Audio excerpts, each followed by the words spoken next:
Hello दोस्तों, कैसे हो आप लोग। Welcome back to the channel आओ बहन बातें करें। जैसा चैनल के नाम से आपको पता चल रहा है, यहाँ पर बातें होती हैं। लेकिन अक्सर एक कमेंट आया था कि मैं ये सोचती थी वहां पर क्या बातें होती हैं, लेकिन जब मैंने खोला और देखा तो पता चला कि ज्ञान और गॉसिप एक ही जगह मिल रहा है। जीवन की बड़ी बड़ी सीख बड़ी साधारण भाषा में यहाँ सुनने को मिल रही है। तो मुझे बहुत अच्छा लगा वो कमेंट, और कहीं ना कहीं एक लाइन में इस पूरे चैनल का सार उन्होंने बता दिया। यहाँ पर आप लोग लेटेस्ट वीडियो पर जो भी कमेंट करते हैं, सपोज कीजिए ये वाला एपिसोड है 221, तो जिन्होंने 220 एपिसोड जो था उसके कमेंट सेक्शन में अपनी कोई बात लिखी होगी, उनको अब मैं लाइव पढ़ूंगी और प्रैक्टिकली उसके जो भी पॉसिबल हल होंगे वो सुझाने की कोशिश करूंगी। मेरा उद्देश्य इस चैनल इस एपिसोड से इन सारी बातों से सिर्फ और सिर्फ इतना है कि जो लोग भी यहाँ पर कमेंट कर रहे हैं वो अपने बेस्ट वर्जन को अचीव कर लें। जो भी टॉक्सिसिटी, जो भी अननेसेसरी लोगों के कलेश या कोई भी डर या कोई भी शंका या कोई भी उलझन जिसकी वजह से वो अपना बेस्ट वर्जन बनने से चूक रहे हैं, या फिर किसी भी तरीके के फाइनेंशियल या इमोशनल लूप होल में वो फंस गए हैं, मेरी उम्मीद है कि बस मैं अपनी बातों के जरिए उन्हें उस लूप होल से बाहर निकालूं। That's it. तो चलो आज का एपिसोड स्टार्ट करते हैं। आओ बहन बातें करें। पहला क्वेश्चन आया है, दी काफ मसल्स, पिंडलियां बहुत दर्द होती हैं, कोई सोल्यूशन बताओ। देखो, कहीं पर भी बॉडी के दर्द का मुझे लगता है एक्सरसाइज, और अगर एक्सरसाइज से नहीं होता तो मेडिकेशन। ये दो चीजें हैं, ठीक है। अब तीसरी चीज जो मेरे मुंह पे आते आते रुक गई वो है कि पोस्चर, कि हम काम कर कैसे रहे। देखो, बॉडी में दर्द कहीं भी आप मान के चलो कि अपने आप नहीं होता। हमारे काम करने हैं या किसी भी तरीके का किसी पोजीशन में हम गलत पोस्चर में काम कर रहे हैं, उस वजह से ही दर्द होते हैं। आप किसी भी दर्द को उठा के देख लो, दर्द ऑटोमेटिक नहीं होता, उसके रीजन हम ही होते हैं। हमारा डेली रूटीन होता है किस तरीके का वो है, ठीक है। तो अगर वो इस तरीके के हैं, जैसे सिर दर्द हो गया, माइग्रेन, आपका सर्वाइकल हो गया, साइटिका हो गया, सबकी राड़ की जड़ हम खुद हैं। अपने आप कोई दर्द नहीं होता, ठीक है। तो उन सबके एक्सरसाइज से सोल्यूशन हो जाता है। पिंडलियों में दर्द अगर है तो उसका भी एक्सरसाइज है, लेकिन मैं यहाँ करके नहीं बताऊंगी। कोशिश करूंगी याद रखने की, तो मैं आपको लिव लाइफ इजी पे 10 सेकंड की एक क्लिप ऐड कर दूंगी उसमें, कि आप कौन सा इसके लिए एक्सरसाइज क्विक एंड इजी वाली करोगे तो आपके दर्द खत्म हो जाएगा, है ना। तो ट्यून इन रहो उस वाले चैनल पे। इसका मतलब मैं बोल के जवाब देना पॉसिबल नहीं है। नेक्स्ट, भाई देखो, हम जेठानियां खुद का पाउडर भी बना कर दें तब भी हम बदनाम ही होंगे, इसलिए बोलो मत, चुपचाप ढीठ बन जाओ। और जब कोई ज्यादा सर पर नाचे तब जाकर जवाब दो, हमारे लिए कोई नहीं बोलता। देवरानी के आते ही सब अंधे गूंगे बहरे हो जाते हैं, इसलिए ढीठ बनो, खुद के लिए जियो, खुद के लिए सब करो। ये आया है एक कमेंट, क्योंकि पिछले बार बात हुई थी 3-4 एपिसोड से जेठानियां लगातार प्रताड़ित हो रही थी कमेंट्स में, और देवरानियों ने मतलब कुछ उन्होंने और कुछ उनके, मतलब देवरानियां डायरेक्टली इन्वॉल्व नहीं थी, लेकिन सास ससुर का जो पैटर्न है देवरानियों के आने के बाद जो चेंज हुआ उसकी वजह से जेठानियां जो है वो परेशान थी। तो आई वॉज लाइक कि हो क्या रहा है। मतलब अक्सर क्या होता है कि मिक्स क्वेश्चंस आते हैं, कहीं जेठानी परेशान है, कहीं देवरानी परेशान है, एक का वर्चस्व हो रहा है। लेकिन फिलहाल अभी 3-4 एपिसोड से हो रहा था, तो ये उसी के कंटिन्यूएशन में आया है कि भाई अपना देखो और अपना खुद ही अपना स्टैंड लो, ठीक है। नेक्स्ट, दी मेरी फ्रेंड ने सुहागन की थी, मुझे बुलाया और पूछा कि बेटी बिना बोले रहने देगी या नहीं। मेरी बेटी 1 साल की है, मैंने ये सोच के मना कर दिया कि शायद पूजा ठीक से ना करने दे। उसकी दूसरी फ्रेंड की बेटी 9 मंथ की है, वो आ गई। अब वो मुझसे नाराज है कि तुम भी आ सकती थी पर तुमने मना कर दिया। उसको अपना पॉइंट क्लियर कर दो कि देखो, मेरा इंटेंशन ऐसा नहीं था, जस्ट मैंने ये सोचा इसलिए नहीं किया। आई होप कि उसने ऐसा नहीं सोचा। तो तुम जानती हो कि मेरे मन में ऐसी कोई बात नहीं है। इतना कह के अपने साइड से अपना पॉइंट क्लियर कर दो। अगर उसे मानना होगा वो मान लेगी, और अगर उसे नहीं मानना है तो वो नहीं मानेगी। लेकिन अगर किसी को हमारे से कोई शिकायत है और वो हमारे लिए इमोशनली ठीक ठाक रिलेशन में आता है, तो हमारा फर्ज है कि हम पहले एक बार क्लियर जरूर करें, शुरू से ही एकदम ईगो में ना आ जाए। भले वो नाराज हो रहा है, एक बार अच्छे से बात करके अपना पॉइंट बता दो, उसके बाद मान जाता है ठीक है, लेकिन डोरमेट बनने की उसके लिए जरूरत आपको किसी के लिए भी नहीं है, ठीक। नेक्स्ट, अभी मेरी भाभी की डिलीवरी हुई और उसको लड़की हुई। हम सब बहुत खुश हैं, पर उसकी मम्मी को लड़का चाहिए था। अभी हमारे घर ही रहने आई है अपनी बेटी के साथ आफ्टर डिलीवरी, लेकिन बहुत फालतू के कमेंट और इंटरफेयर कर रही हैं हर बात पे, ताकि वो अपनी लड़की को लेकर जा सके और दुनिया को बता सकें कि सास ने कुछ नहीं किया, बहुत चालाक है। देखो, अगर आपको अपना घर सही चलाना है तो पेशेंस रखो। वो परमानेंट नहीं है, आपको उसका इंटेंशन समझ में आ रहा है। अगर आप एग्जैक्टली वही कर देंगी जो वो चाहती है तो उसका प्लान पूरा हो जाएगा।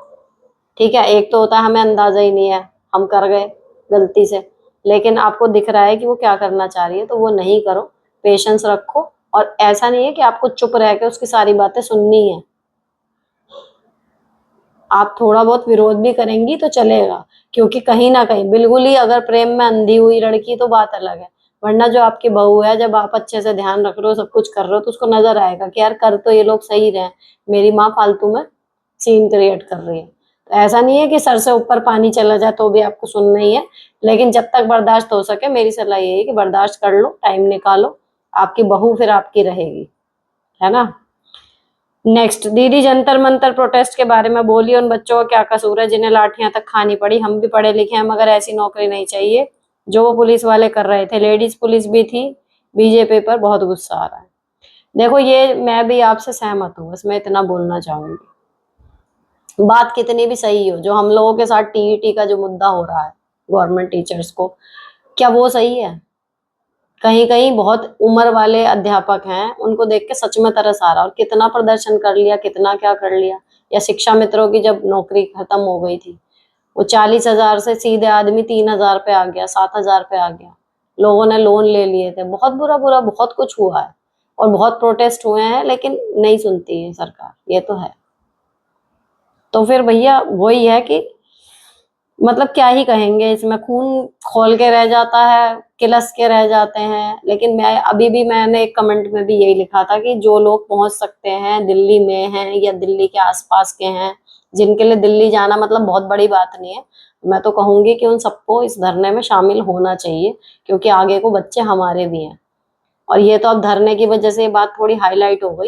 जब ये पेपर कैंसिल होने का आया ही था ना, आई वो मतलब मैं पूरे 2-3 बार इस बारे में मैंने बात करी घर पे स्टाफ में। मैंने कहा यार, कई कई सालों की मेहनत होती है बच्चों की, 11th से बच्चे लग जाते हैं, और उसके बाद फाइनली वो रात दिन जग के, भूख प्यास छोड़ के, अपनी आंखें फोड़ के, सब सुख त्याग के, जब जाके वो नीट की, मतलब मेरे जो फ्रेंड्स के बच्चे कर रहे हैं, सबका वही था कि बेटा पहले नीट अपना निकाल लो, उसके बाद करना, बेटा पहले ये कर लो, उसके बाद वो करना। बच्चा सारे शौक, सारी शादी ब्याह, एंजॉयमेंट सब छोड़ रहा है। उसके बाद वो पेपर दे के भी आ रहा है, तैयारी हो भी गई, सब कुछ करने के बाद उसको पता लग रहा है सब वेस्ट, तो है तो बुरा ही। और फिर अगर हम धरना दे रहे हैं तो उसमें लाठियां पड़ रही है, बहुत गलत है। लेकिन ये जो कहते हैं ना सब कुछ अच्छे के लिए होता है, अब ये जो हो गया ना, इसके बाद अभी तक ये इतना ज्यादा हाईलाइट नहीं हुआ था, या हर कोई इससे इमोशनली नहीं जुड़ा था। लेकिन इस घटना के बाद, जैसे अब हम यहाँ बात कर रहे हैं ना, हर माँ बाप और हर बच्चा अब इस घटना से जुड़ा हुआ महसूस करेगा। तो अब ये बढ़ेगा, जो मुझे समझ में आ रहा है। और इतना बढ़ेगा कि शायद अब इस पर कुछ मतलब पॉजिटिव हल निकले। नेक्स्ट, दी मेरी तबीयत खराब है, बहुत ज्यादा दिक्कत हो रही है, सांस लेने में दर्द हो रहा है, सो नहीं पा रही हूँ। डॉक्टर ने बोला है कि ब्लड टेस्ट करा दो, मुझे लगता है ब्लड कम है या थायराइड है। तो मैं क्या, करा लिया मैंने। अब प्लेटलेट्स भी बहुत ज्यादा कम है, थायराइड नहीं है। तो मेरी चाची सास बोल रही है तुझे ज्यादा शौक था जांच कराने का, देखा नहीं निकलती ना, बड़ा बोल रही थी ये हो रहा वो हो रहा है।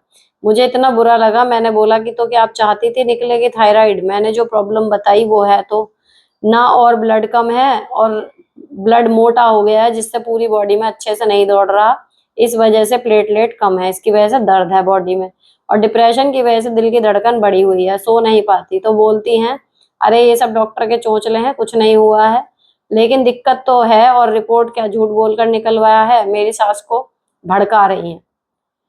एक लाइन में बताऊंगी कि उनको करने दो जो वो कर रही है। कल को आपको कोई प्रॉब्लम होगी, कुछ होगा, तो उनके ऊपर कोई केस नहीं करेगा कि तुमने तो कहा था कोई प्रॉब्लम नहीं है, कैसे हो गई। वो भुगतना आपको पड़ेगा। जिसमें जितनी बुद्धि होती है वो उतनी बात करता है, सिंपल सी बात, बस ये अपने गांठ बांध लो। ठीक है। अब दूसरी चीज, मैं जो अभी दर्द के बारे में बता रही थी, सेम इसके बारे में भी बताऊंगी। अगर आपका ब्लड थिक हो गया है, अगर आपकी दिल की धड़कन बढ़ रही है ना, प्लेटलेट्स कम हो गई हैं, आप कहीं ना कहीं अपने जो आपका सोचने का तरीका है, आप डिप्रेशन में जा रही हैं, ये देखो किसी का कुछ नुकसान नहीं होता, ये शरीर का तरीका है कि आप उसके साथ बर्बरता कर रही है। ठीक है, अब परेशानी हो रही है, आप खुद सोच के देखो कि ये दर्द कौन झेल रहा है, आप झेल रहे हो। जिनकी वजह से आप परेशान थे, जिन्होंने आपको स्ट्रेस दिया, उनको दर्द नहीं हो रहा है। तो किसी की वजह से इतना परेशान, इतना दुखी मत हो कि आपके शरीर टिकना शुरू हो जाए, उसमें परेशानियां शुरू हो जाए। क्योंकि जो लोग आपके चलते फिरते फुल एक्टिव मोड में आपके नहीं हुए और उन्होंने आपको इस गत में लाके छोड़ दिया अपनी हरकतों, अपने बर्ताव की वजह से, आप ये उम्मीद बिल्कुल मत रखो कि वो जब आप वर्किंग मोड में नहीं रहेंगी या आपकी बॉडी में बीमारियां, परेशानियां घेरने लगेंगे आपको, तब वो आपको वहां से खींचेंगे या आपको ठीक करने में आपकी हेल्प करेंगे। सिंपल सी चीज है, जो सही चीज को खराब कर सकता है वो खराब को दोबारा खराब ही करेगा, और है ना। लेकिन जब हमारी बॉडी खराब होती है, जवाब देना शुरू करती है, तब ये बहुत जरूरी है सेल्फ रियलाइजेशन कि देखो मैं इनके बारे में सोच सोच के इस गति में पहुंची हूँ, लेकिन अब जो दर्द हो रहा है, जो परेशानी हो रही है, जो ट्रीटमेंट झेलना पड़ रहा है, वो मुझे झेलना पड़ रहा है। और आप 99% बता रही हूँ, जो सामने वाले लोग हैं जिनकी वजह से आप परेशान हुई होंगी, वो अभी भी वैसे के वैसे ही होंगे। आप इससे बहुत ज्यादा दिक्कत में आ जाएंगी, उनका व्यवहार तब भी नहीं बदलेगा। तो ये चीज याद रखना, जो इस टाइम पे झेल रही हो, इसको कभी मत भूलना। प्रैक्टिकल बता रही हूँ अपना, कि जब ऐसा हाल मेरा होता था, हुआ है कि मैं बिल्कुल टिकने वाली कंडीशन में आ गई हूँ। तो वो चीज ना इतनी अच्छे से याद रखनी है आपको, क्योंकि जब लाइफ है देखो चलती जाएगी, आज ये लोग हैं कल कोई और होगा। लाइफ कभी भी स्मूथ नहीं होती किसी की भी। तो जब आप आगे जाओगे और कभी ऐसी मुश्किल आई ना कि आप डिप्रेशन में जाने लगे या वापस उतना ही स्ट्रेस लेने लगे, अपनी इस स्थिति को याद कर लेना कि नहीं, मुझे उस जोन में नहीं जाना। That's it. मैं हमेशा यही करती हूँ कि जब मेरी हिम्मत जवाब देने लगती है, टूटने लगती हूँ, दुखी होती हूँ, रोने का मन करता है अब भी, तो मैं उसको याद कर लेती हूँ, उसी कंडीशन को, कि भाई इस लूप होल से जल्दी निकलो, अदरवाइज वहीं जाके गिर जाएंगे। ठीक है, तो अभी फिलहाल उनकी बातों को यही सोच के बिल्कुल इग्नोर कर दो कि उसमें उतना दिमाग है बंदे में, इसलिए वो उतनी बात ही करेगा। और अगर वो कह रहा है, भड़का रहा है, भड़कने वाले भड़क रहे हैं, भाड़ में जाए सब कुछ। पहले अपनी तबीयत ठीक करो। डॉक्टर ने जो बताया है उस चीज को ठीक करने के लिए दवाई समय से लो, अपना लाइफ रूटीन चेंज करो, एक्सरसाइज शुरू करो, नॉर्मल हल्की, खुश रहना शुरू करो, जिस काम में भी तुम्हें आनंद आता हो वो करना शुरू करो। कोई क्या कह रहा है, कोई क्या सोच रहा है, कोई तुम्हारे बारे में क्या इमेज बना रहा है, अभी इन सब चीजों को एक किनारे रख दो, जब तक तुम वापस अपने स्व में नहीं आ जाती जैसी थी। ठीक है, याद रखना इस चीज को। नेक्स्ट, हेलो मैम, ऐसा नहीं है कि जेठानियां प्रताड़ित हो रही हैं, मैं देवरानी के पद पर हूँ और जेठानी से ज्यादा पढ़े लिखे हैं। मेरी जेठानी 8वीं पास होकर भी ऐसी पॉलिटिक्स खेली कि मुझे घर से निकाल दिया गया। मैं प्रॉब्लम यहाँ शेयर नहीं कर पाऊंगी, मगर मेरे पीछे पॉलिटिक्स आज भी खेली जा रही है। मैं तो अलग होकर भी सुकून में हूँ, लेकिन ससुराल के घर में तांडव आज भी मचा हुआ है मेरे नाम पर। मेरे विचार से देवरानियां बहुत सारी बातें नहीं कह पाती, समझ नहीं पाती, जो भी पॉलिटिक्स उनके पीछे खेली जाती है। हाँ भाई, मैं ये नहीं कह रही कि देवरानियां ऐसी हैं नहीं, तेज ही हैं। मैं ये कह रही थी कि पिछले 3-4 एपिसोड से लगातार किसी देवरानी का ऐसा क्वेश्चन नहीं आ रहा, जेठानियों के ही आ रहे हैं। मैं उस तरह ध्यान खींचना चाह रही थी। होता है बहुत जगह, क्योंकि भाई देखो, पॉइंट तो है, देवरानी बाद में आई है, तब तक अगर जेठानी ने अपना पूरा वर्चस्व बना लिया है तो उस वर्चस्व को हटाना आसान नहीं होता। लेकिन मैं यही कह रही हूँ कि केस हर तरीके के हैं, ऐसा नहीं है कि देवरानी परेशान है, जेठानी परेशान है। कहीं कोई है, कहीं कोई है। नेक्स्ट, हेलो मैम, मैं 40 साल की हूँ, मेरे भी 2 बेटियां हैं, हम दोनों अपने बच्चों के साथ बहुत खुश हैं। जब मेरी बेटियां हुई तब मेरी सास ने मेरे साथ व्यवहार अच्छा नहीं किया, मेरी सास और मेरे हस्बैंड से लड़ाई होती है। फिर 1 साल तक हम लोगों में बात करना बंद हो जाता है। अपने बेटे की सारी गुस्सा मेरे ऊपर, ताने कसती हैं और उल्टा सीधा बोलती हैं, कहती हैं बहू ही गलत है तो लड़का गलत बोलता है। और फिर ससुर जी भी बहुत उल्टा सीधा बोलते हैं हम चारों के बारे में। मैं हमेशा बीच में पिसती रहती हूँ। देखो, मेरे ऐसी कंडीशन में ना, गलत बोल रहे हैं ना, तो वो एग्जैक्टली क्या बोल रहे हैं, मुझे लग रहा है उस टाइम पे ना आपको तर्क वितर्क करने की जरूरत होती है, अगर कोई अति में अननेसेसरी और इधर उधर का सारा आपके ऊपर उड़ेलता है। एक होता है कि चुप रह के इग्नोर कर लें, लेकिन ठीक है, एक कंडीशन होती है कि भाई कभी कभी आदमी बोल रहा, ठीक है यार छोड़, नहीं लड़ना, अपनी एनर्जी वेस्ट नहीं करनी। लेकिन अगर ये पैटर्न है तो मुझे लगता है आवाज अपनी डाउन रखो, लेकिन तर्क वितर्क करने की उस टाइम पे जरूरत होती है। वो क्या कह रहे हैं उनके पॉइंट्स को पकड़ो, उसका फिर पॉइंट बताओ कि भाई ये नहीं था ये था, इसमें आप ऐसे क्यों कह रहे हो। जितने भी बड़बड़ करने वाले लोग होते हैं ना, आप नोट करना, जैसे ही आप उनसे लॉजिक भरी बातें करने लगते हो ना, वो ऐसे उड़ जाते हैं, खुश भिन भिन आ जाएंगे, आपसे बात करना बंद कर देंगे, फिर लोगों में कहेंगे आप बहुत तेज हो, है ना, या फिर ऐसे बिदक जाएंगे, सामान उल्टा सीधा बोलना बंद कर देंगे, साइलेंट ट्रीटमेंट देंगे, क्योंकि कहाँ कहीं ना कहीं उनका चोरी कह लो, कमी कह लो, उनका बेवकूफीपन कह लो, वो पकड़ा जाता है। तो ऐसे जो बड़बड़ बड़बड़ बड़बड़ हमेशा करता हो ना, और नेगेटिव ही बोलता हो, उसकी एक एक बात को पकड़ के उसका डाइसेक्शन करना शुरू कर देना चाहिए। क्या भाई तुमने ये बोला, बताओ, बस अब उसमें आवाज अपनी धीमी रखना, तो बदतमीजी में नहीं आएगा। कोई कहेगा भी कि जुबान जोरी होगी तो मैं पूछ ही तो रही हूँ, इसमें मैं कहाँ हूँ जो मुझे सुनाया जा रहा है, मैं समझने की कोशिश कर रही हूँ। बहुत काम एंड कंपोज रहना, उनकी हर बात को पकड़ के रिपीट करो और फिर पूछो, उसका अपना पॉइंट दो।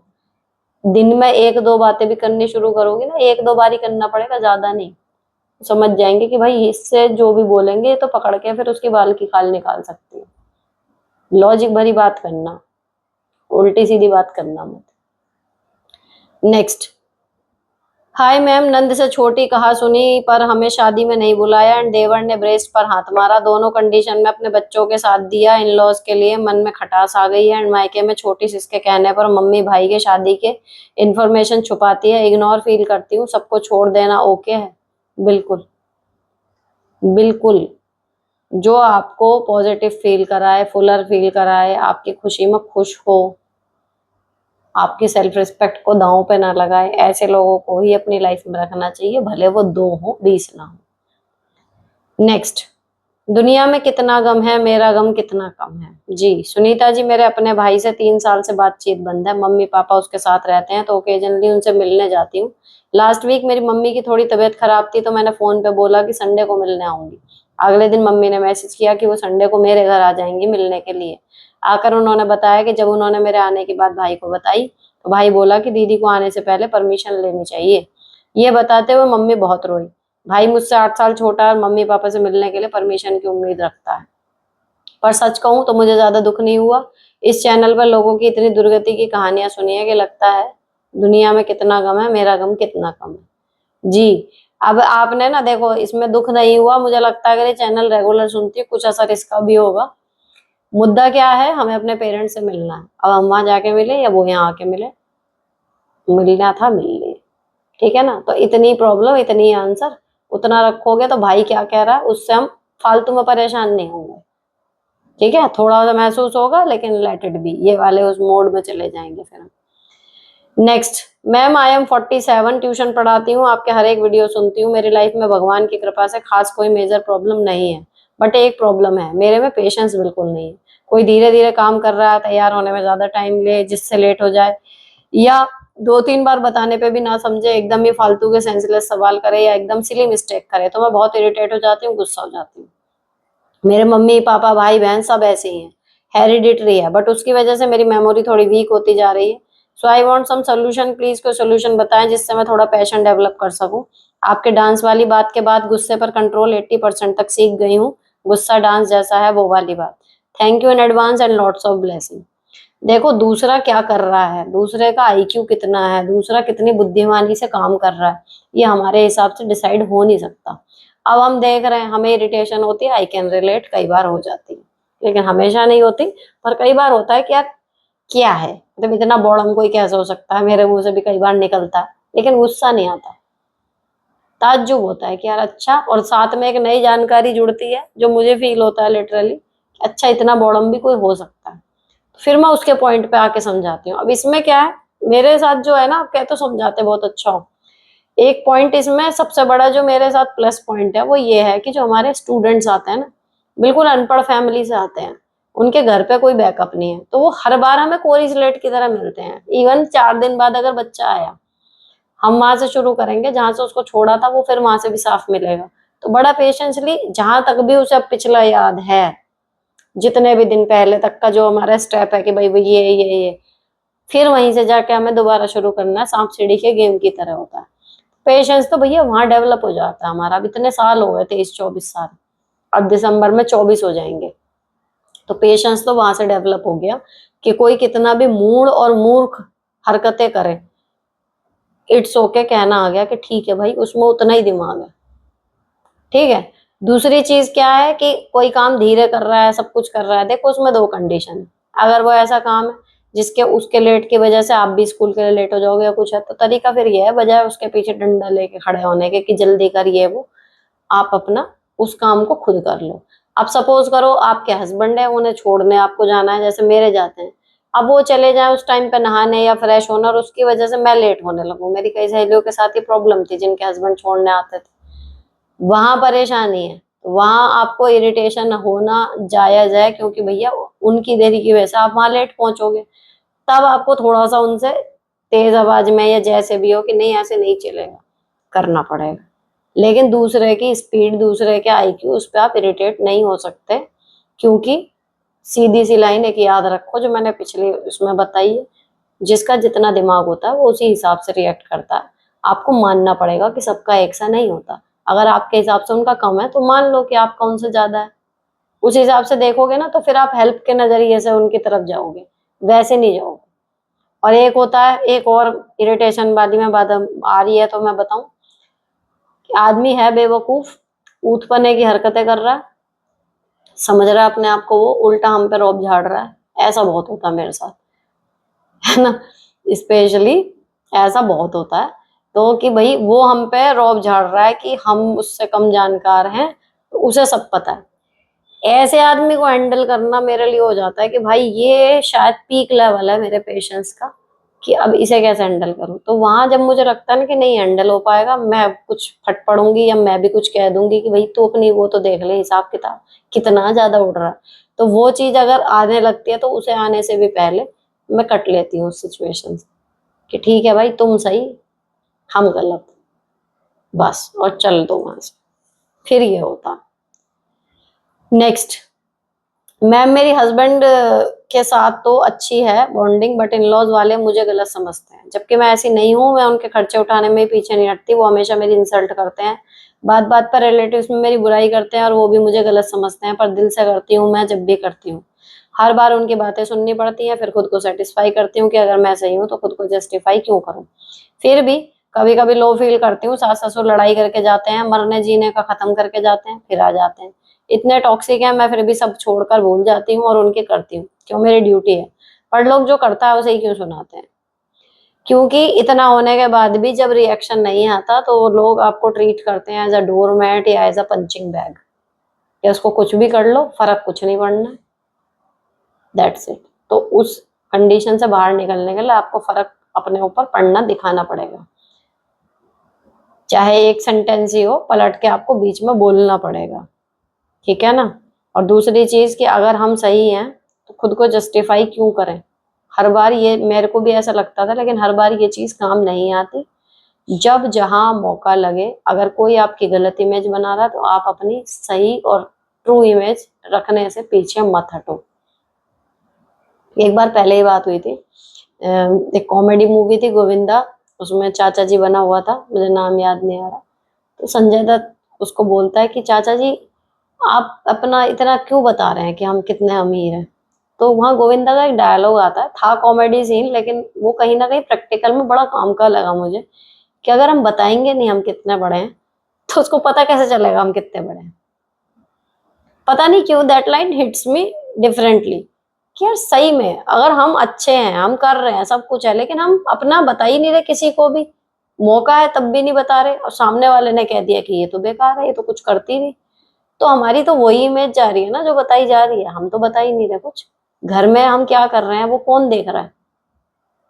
भाई ब्लॉगिंग वालों का फिर भी मान लो मैं कर रही हूँ घर में, अब मेरा पूरे बिरादरी में ये पता है, ये पूरे टीचर्स में पता है, हाँ जी ये कुकर सेट करके जाती हैं, हाँ जी ये करती हैं, हाँ जी इनके यहाँ मेड नहीं, ब्लॉग के जरिए पता है। अगर वो भी ना हो, आप घर में क्या और कितनी सेवा किसकी कर रहे हो वो किसको पता चल रहा है? तो जब जहां मौका लगे आपको बताना चाहिए अपने अच्छे कामों को, तभी तो आपकी इमेज अच्छी वाली भी बढ़ेगी बाहर। नेक्स्ट, मैम मैं वही हूँ जिसने यूट्यूब चैनल दोबारा स्टार्ट करने को कहा था, लेकिन समझ नहीं आ रहा किस टाइप की वीडियो अपलोड करूं, और हस्बैंड जी मना कर रहे हैं, लेकिन मुझे कुछ समझ नहीं आ रहा। देखो दोबारा स्टार्ट कर रहे हो, इसका मतलब जोन चेंज क्यों कर रहे हो? जो कर रहे थे वही करो, वही वाली वीडियो अपलोड करो। और रही बात हस्बैंड को मना करने की, तो भाई वही है, मैंने शायद बिना फेस वाला या कुछ था, और हस्बैंड शायद उनके तो सपोर्ट में थे, जितना मुझे पहला क्वेश्चन याद आ रहा है कि हस्बैंड वाज ओके, बाकी लोग मना कर रहे थे। आप उनको भी फिर कन्विंस कर लो। लेकिन बात यह है कि पहले अपना पक्का मन बनाओ कि जैसे ही परमिशन मिलेगी, are you ready for creating a channel या पोस्टिंग द कंटेंट। पता लगा वहां से कुछ मिली परमिशन, अब आप रेडी नहीं हो, यहाँ पे परफॉर्मेंस इतनी बेकार जा रही है, आपका भी मोरल डाउन होगा, उनको कहने के लिए मौका मिलेगा। तो पहले ना आप एक काम करो, अपना ना कंटेंट रेडी करके रख लो, पोस्ट मत करो। 10 12 15 वीडियो शूट करना शुरू करो, बनाना शुरू करो, पोस्ट मत करो।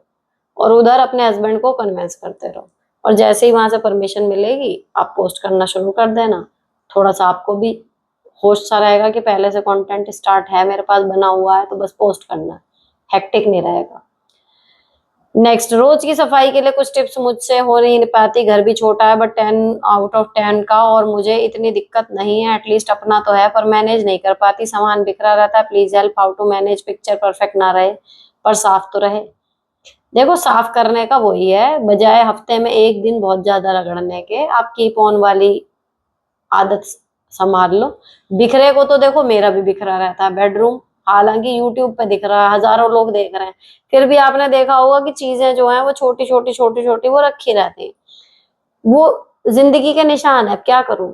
मैं भी मतलब मैं भी ये कहूं कि मैं एक चीज निकाल के बिल्कुल उसकी पिक्चर परफेक्ट जगह पे ही रखती हूँ, ऐसा नहीं है। मुझे ऐसा लगता है जो मैं सुबह 5 मिनट में तैयार हो जाऊं, वहां पर अगर रखी हुई है। अभी रिसेंटली टीवी यूनिट पे सामान रखा हुआ है, उसमें मेरे बेसिक वाले 8 से 10 इयररिंग्स रखे हुए हैं, कुछ बैंगल्स रखी हुई हैं जो मैं डेली में जाते जाते पहन जाती हूँ। ठीक है, अब वो ड्रॉअर से निकलने के चक्कर में वो यूज नहीं हो रहे थे, मैंने निकाल के बाहर रख लिए। अब ये चीजें हैं, फैलने का एक अलग है, लेकिन जो गंदा है, अगर आप डेली का सुबह के टाइम अपना झाड़ू पोछा सुबह निपटा ले, तो बहुत क्रिस्टल क्लियर नहीं, लेकिन अपना झाड़ू पोछा सुबह निपटा लेते हो, डस्टिंग आप शाम को कर लो किसी टाइम, सिंपल एक कपड़ा उठाओ पूरे घर में राउंड मार दो। तो पिक्चर परफेक्ट बनाना है, वो प्रेशर आप पहले भी नहीं ले रही, दैट्स वेरी गुड। केवल ये है कि साफ रहे, साफ आपका रहने लगेगा। 15 दिन ट्राई करो, बिना किसी बहुत ज्यादा एक्सपेक्टेशन के, सिंपल सुबह झाड़ू पोछा, और शाम को सोने से पहले एक बार किसी भी टाइम कर दो डस्टिंग। इतना करके देखो, आधा घंटा 15 मिनट 20 मिनट डस्टिंग के लिए निकालो, और आधा घंटा ही निकालो झाड़ू पोछे के लिए, जैसा जितना लग जाए उतना कर लो इतनी देर में। फिर देखो जब थोड़ा साफ हो जाएगा ना, आगे के लिए अपने आप रिदम बन जाता है। एकदम सब कुछ साफ कर दोगी इसमें मत लगना। नेक्स्ट, आप कैसी हो? आपके मिलने से मुझे लगता है काश आप हमें पहले मिलते, हमारी लाइफ और भी अच्छी पहले ही हो जाती। मुझे भी ये लगता है, मतलब मैं, मेरे को भी मेरे जैसा कोई मिल जाता तो मैं भी बहुत सारे साल अपने और अच्छे से यूटिलाइज कर पाती। हेलो सुनीता जी, मेरी बेटी का 12th हो गया है, अब वो डिसाइड नहीं कर पा रही क्या करे। इस साल नीट दिया था, क्वालिफाई नहीं हुआ, अब कहती है ड्रॉप लेकर दोबारा तैयारी करूंगी, कभी कहती है इंग्लिश ऑनर्स करूंगी। पढ़ाई में बिल्कुल ध्यान नहीं है, हर टाइम फोन लेकर कमरे में रहती है, चैटिंग रील्स बनाना, बस यही सब। कैसे समझाएं? बॉयफ्रेंड भी बना रखा है, हम घर से बाहर तो नहीं जाने देते, पर अब क्या करें, कोचिंग के लिए बाहर भेजें या अपने ही सिटी से नीट की कोचिंग करवाएं, डीयू में एडमिशन करा दें, क्या करें? बेसिकली कहीं और ज्यादा ना बिगड़ जाए, यही डर लग रहा है। हर तरह से समझा कर देख लिया, पर कोई फायदा नहीं, दिन रात फोन में लगी रहती है, दुनिया से कोई मतलब नहीं, मैं ना कोई फ्रेंड, ना कोई हॉबी, ना घर का काम। क्या करूं, बहुत परेशान हूँ। पहले बहुत ब्रिलियंट थी, नजर भी लगती है कि आप मानते हो, मैं तो अब तक विश्वास नहीं करती थी, पर इसकी हालत देखकर अब लगता है सबने टोक टोक कर नजर लगा दी। देखने में बहुत ही सुंदर है, गोरी लंबी बेहद खूबसूरत, पर अब पढ़ाई से ध्यान हट गया। 10th में 92% आए थे, अब 12th में 74 आए हैं। क्या करूं, घर पर रखें या जाने दें, उसकी मर्जी के हिसाब से। देखो बहुत ही क्रूशल स्टेज है ये फोन। एक तो ना फोन अगर बच्चा यूज, क्या ना, वही गाड़ी है, ड्राइविंग कर रहा है, और अगर उसे रुकना नहीं आता, एक्सीडेंट होने की संभावना हमेशा बनी रहती है। ये बहुत ही मेजर और बड़ी, मतलब वैसी सी प्रॉब्लम है कि इसका ना कोई परफेक्ट सोल्यूशन शायद ही किसी के पास हो। एक टाइम आता है जब बच्चा बिल्कुल रिबेल हो जाता है, वो नहीं सुनता, उस टाइम बस भगवान ही है जो उसको संभाल सकते हैं, क्योंकि वो गलतियां करेगा उस टाइम पे, 100% करेगा। अगर उसका भगवान सीधा है, उसका नसीब ठीक है, तो भगवान उसको गलतियां उतनी करने देंगे, बचा लेंगे, बहुत मेजर कुछ प्रॉब्लम नहीं होगी, अदरवाइज होती है। अब आप क्या कर सकती हो, देखो नजर अगर आपको लग रहा है नजर लग गई है, देखो नजर उतारने के ना 3-4 तरीके बता देते हैं सबको, ये आप देखो उनमें से कुछ करके आप देख लो ट्राई करके कि हाँ ये हो रहा है या नहीं हो रहा। लेकिन उससे आप इसी तरीके से बात करो, भले आपको डर लग रहा है या वो है, आप उस पे अपना भरोसा उसके सामने जताना मत बंद करो, क्योंकि जो डांट से नहीं टूटता वो कहीं ना कहीं हमारे ऊपर कोई सामने वाला इतना भरोसा कर रहा है ना, वो उससे टूट जाता है। और आप ये मैनिपुलेशन कह लो या कुछ कह लो, उसकी भलाई के लिए ही कर रहे हो, झूठ नहीं है। भले आपका विश्वास हिल गया यहाँ पर, ये थोड़ा सा झूठ है क्योंकि आपको डर लग रहा है कि कहीं इससे भी गलत कुछ ना हो जाए, लेकिन आप उसको यही बताओ, हर बार उसके सामने यही बोलो कि आपको उस पर पूरा विश्वास है, अगर वो कुछ गलत भी करेगी हमें दुख होगा, लेकिन हम बेटा साथ तेरे ही देंगे, बीइंग अ पेरेंट, है ना। तो उसके साथ एक कहना चाहिए आपका, बस इस टाइम पे जो जब भी इस तरीके क्वेश्चन आते हैं, मुझे जो लगता है अगर मेरी कल को लड़कियां इस कंडीशन में गई या कुछ और हुआ तो मैं कैसे करूंगी, या जो बच्चे भतीजे भतीजी थे जब इस स्टेज से निकले और मैं उनके साथ डील कर रही थी, उस टाइम पे सिर्फ और सिर्फ आपका काम, एक बड़ी जिम्मेदारी ये रहती है कि आपका जो बच्चे के साथ एक इमोशनल कनेक्ट है ना, वो खत्म ना हो जाए बस। भले आपका दिल टूट रहा है, भले बच्चा बिल्कुल हाथ से निकला जा रहा है, लेकिन एक इमोशनल धागा जुड़ा रहे, आपकी तरफ से तो बहुत मजबूत है, लेकिन बच्चे का भी वो अटैचमेंट कि वो आपको एक झटके में मना कर दे, एक झटके में छोड़ दे, ये चीजें उसके लिए भी पॉसिबल नहीं होनी चाहिए। तो ऐसी कंडीशन में एक बार को बच्चा जैसे पतंग होती है ना, कि हम ढील दे रहे हैं दे रहे हैं दे रहे हैं, वो जाता है, लेकिन जैसे ही वो खिंचती है तो पतंग अटक जाती है। तो जब बिल्कुल हाईएस्ट पॉइंट आएगा ना सही गलत डिसाइड करने का, उस टाइम पे बच्चे को वो याद आ जाए कि यार मेरी माँ मुझसे कितना प्यार करती है, या अगर मैंने ये किया तो मेरे माँ बाप का क्या हो। बस समझाते रहो, लेकिन अभी जैसी कंडीशन में है ना, आप उससे बस 2-4 मिनट हल्की फुल्की जिस तरीके की बातें वो कर लेती हो, उस बातों में बस उसको ये जताते रहो कि you believe her and you love her and you always support her what ever she does. ये 3 बातें काम करती है। नेक्स्ट, मैम मैं अपनी भाभी के घर यानी उनके मायके गई थी और उसकी माँ के पाँव छुई थी, बट वो मेरे भाई के पास फोन करके बोली कि आपकी बहन आती है, तो मेरे पैर नहीं छुई थी, बट मैंने छुआ था। भाभी भी लड़ रही है, भाई भी लड़ रहा है, दोनों बात नहीं करते, क्या करूं, अपनी सच्चाई कैसे प्रूफ करूं, दिन रात मेरी भाभी मेरी बुराई करती रहती है, मेरे पीछे ही पड़ी रहती है, क्या करूं। अपने भाई से बोलो कि भाई देख मैंने छुआ था पैर। पहली बात तो भाभी की मम्मी के हम पैर छू के रहे, हमारे यहाँ तो उल्टा माना जाता है इसको, वो उल्टा हमारे छूती है, ठीक है। जो पूरब साइड की हैं भाभियां उनकी बता रही हूँ। दूसरी चीज, अगर ऐसे है भी, मैं मान के चल रही हूँ कंडीशन, अपने भाई को बोलो, भाभी अगर नहीं सुन रही रहने दो, छुए थे पैर, और अगर इतना बड़ा मुद्दा है ना तेरी सास के पैर नहीं छुए तो इतना बवाल हो जाएगा, अव्वल तो मिलेगी नहीं, अगली बार अगर मिली तो अब की बार मैं वीडियो बनवाऊंगी उसके पैर छूते हुए, तब देख लियो कि मैंने छुए नहीं छुए। झूठे का मेरे पास कोई इलाज ही नहीं है, ये कह के रेस्ट योर केस, करने दो फिर उन्हें जो कर रहे हैं। नेक्स्ट, मेरी सास के अकॉर्डिंग उनकी इसलिए नहीं बनती है किसी से क्योंकि कोई भी अच्छा नहीं है और मायके वाले बहुत काम आते हैं, सुख दुख में साथ देते हैं, इसलिए बनती है उनसे, जबकि सामने आते हैं ससुराल के लोग तो ऐसे बात करेंगे अच्छे से और जाते ही बुराई स्टार्ट कर देती हैं ससुरपति और देवर से। और एक दिक्कत ये भी है कि अगर हमने कॉल कर ली तो ठीक, नहीं करी तो नहीं होती, फिर जब 12 दिन बाद बात होगी तो ताना जरूर मारेंगे कि बात नहीं करवाई पोती से मेरी। तब मेरे हस्बैंड बोल नहीं सकते कि आप भी तो कर सकते हो, और मुझसे कहते रहेंगे कॉल कर लो कॉल कर लो, मुझे उनके हिसाब से चलाना चाहते हैं। दिक्कत यह है, गुस्सा इस बात पर आता है। देखो मेरे हिसाब से तो इस चीज का इजी गोइंग साइड से निकलने वाला एक तरीका है, उलाहना मिलेगा, कलेश होगा पति पत्नी के बीच में, इससे बजाय पोती से बात करानी है। खाना बनाते टाइम कुछ भी है, मैं तो अपने अम्मा बाबा से इनको खुद बात करने के लिए याद दिला देती हूँ। मेरा मौका लगा बात करने का कर लिया, नहीं लगा फिर भी 4-5 दिन में मैं इन्हें याद दिलाती हूँ, अरे अम्मा को बात कर लो, अम्मा से पूछ लो तबीयत ठीक है, ऐसे करके। तो यह है कि बच्चे फोन बात कर लेते हैं, स्पीकर पे रहता है, सुन हमने भी लिया, कुछ कहना हम भी बीच में बोल पड़े, हो गई बात। अगर आपके बच्चे छोटे हैं खुद मिला के दे दो, तो इसको एक काम समझ के कर लो, खत्म। ये बहस करनी ही नहीं कि वो करें हम करें। और मुझे तो लगता है यार वो करें ना, पता नहीं वो किस टाइम करें। अब मेरा तो अपना पर्सनल मुझे बताओ, मेरे को लगता है बिजी हूँ कुछ है, पता नहीं ऐसे टाइम पे फोन आ जाए जब मैं बहुत क्रूशल हूँ, मुझे उस टाइम पे वीडियो लाइव करनी है, कुछ और है, या मैं शूट कर रही हूँ और सडनली फोन आ गया, हाँ भाभी क्या बनाया क्या खाया, तो मैं डिस्टर्ब हो जाऊंगी ना उस टाइम पे। तो मुझे तो और कंफर्टेबल लगता है कि अगर मेरे को जब समझ में आ रहा मैंने कॉल कर ली, उठ गया ठीक है, नहीं तो व्हाट्सएप पे हालचाल पूछ लिए, दैट्स इट। तो आपको जब लगे ठीक टाइम कॉल करके बच्चों को दे दिया करो, बच्चे बात कर लेंगे, बात खत्म। नेक्स्ट मैम, मैं वही इंस्टाग्राम प्रॉब्लम वाली हूँ, 20 दिन होने के बाद पति बोले और बस रिलेशन बनाने को बोले, कोई बात करना जरूरी नहीं समझा। मैं चाहती थी कि उस बात के बारे में बात हो, पर ऐसा कुछ नहीं हुआ। तो फिर बात का भी कुछ नहीं होने देते, कह देती कि पहले मुझे बात करनी है, उसके बाद कोई फिजिकल रिलेशन होगा। नेक्स्ट मैम, अपने बच्चे को हिंदी वर्णमाला के 4 अक्षर वाले वर्ड्स कैसे पढ़ना सिखाएं? सिंपल है, 4 अक्षर का शब्द है, यानी कि दो दो अक्षर के दो शब्द है। पहले अगर 2 अक्षर वाले बच्चा पढ़ने लगा बढ़िया तरीके से, फिर 4 अक्षर वाले कोई दिक्कत नहीं होती।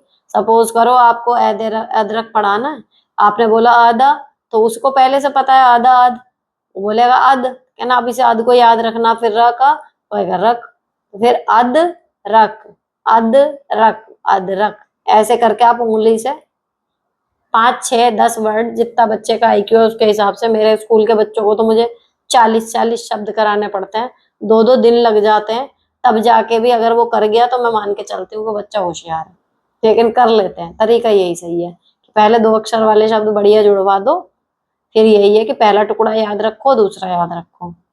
फिर भी नहीं याद रखे, फिर बोलो अच्छा बोलो पहले अध, हमने बोला था ना पहला शब्द अध था, फिर दूसरा बोलो रख, फिर अध रख।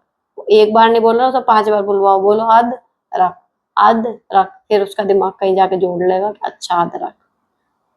स्टार्टिंग में मतलब आपको ज्यादा बोलना पड़ेगा।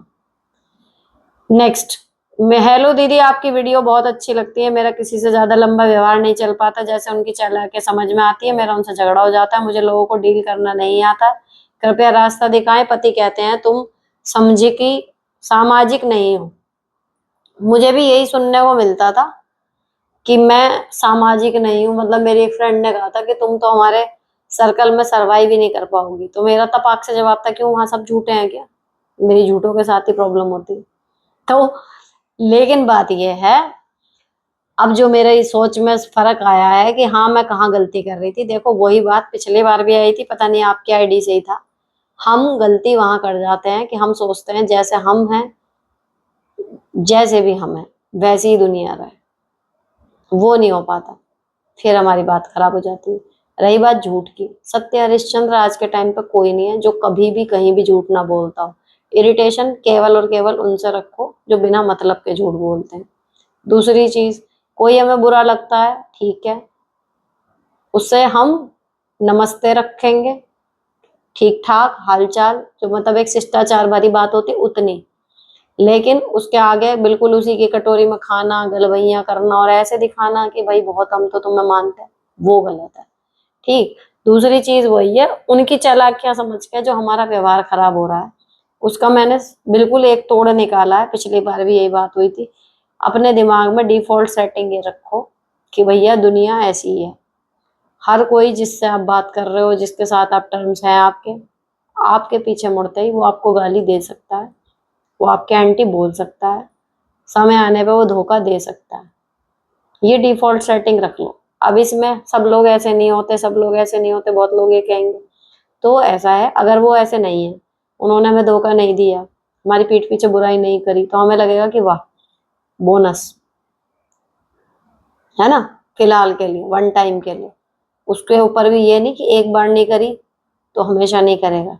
डिफॉल्ट सेटिंग वही रखो कि कोई भी आदमी धोखा दे सकता है, कोई भी आदमी आपके पीठ पीछे बुराई कर सकता है।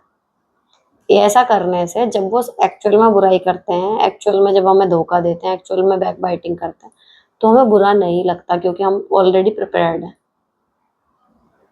ये चीज काम करती है। तो फिर हमें गुस्सा नहीं आता और फिर हमारे सबके साथ टर्म्स नॉर्मल बने रहते हैं, किसी से हमारे टर्म्स खराब नहीं होते फिर।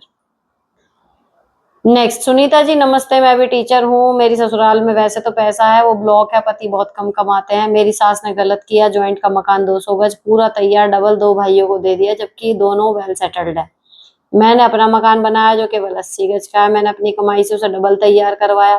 सास ने केवल 10% ही दिया। मेरी 2 बेटियां हैं, सास अब उस बड़े घर में हमें हिस्सा नहीं देना चाहती। पति कुछ नहीं कहते, लेकिन मैं अपने बच्चों का हक नहीं छोड़ना चाहती। सास मेरी बेटियों को नहीं चाहती, मुझे बहुत रुलाया। पति ने सारा जीवन उन्हीं पर खर्च कर दिया। भैया अगर तुम्हें लग रहा है कि तुम्हारी कोशिश करने से बच्चों को उसमें हल मिल सकता है तो बोलो, लेकिन अगर पति ही इंटरेस्टेड नहीं है, अकेले ये लड़ाई आसान नहीं होने वाली। दूसरी चीज, जिनके हिस्से में से दिया जाएगा, सास अकेली नहीं है, फिर वो लोग भी एंटी खड़े होंगे।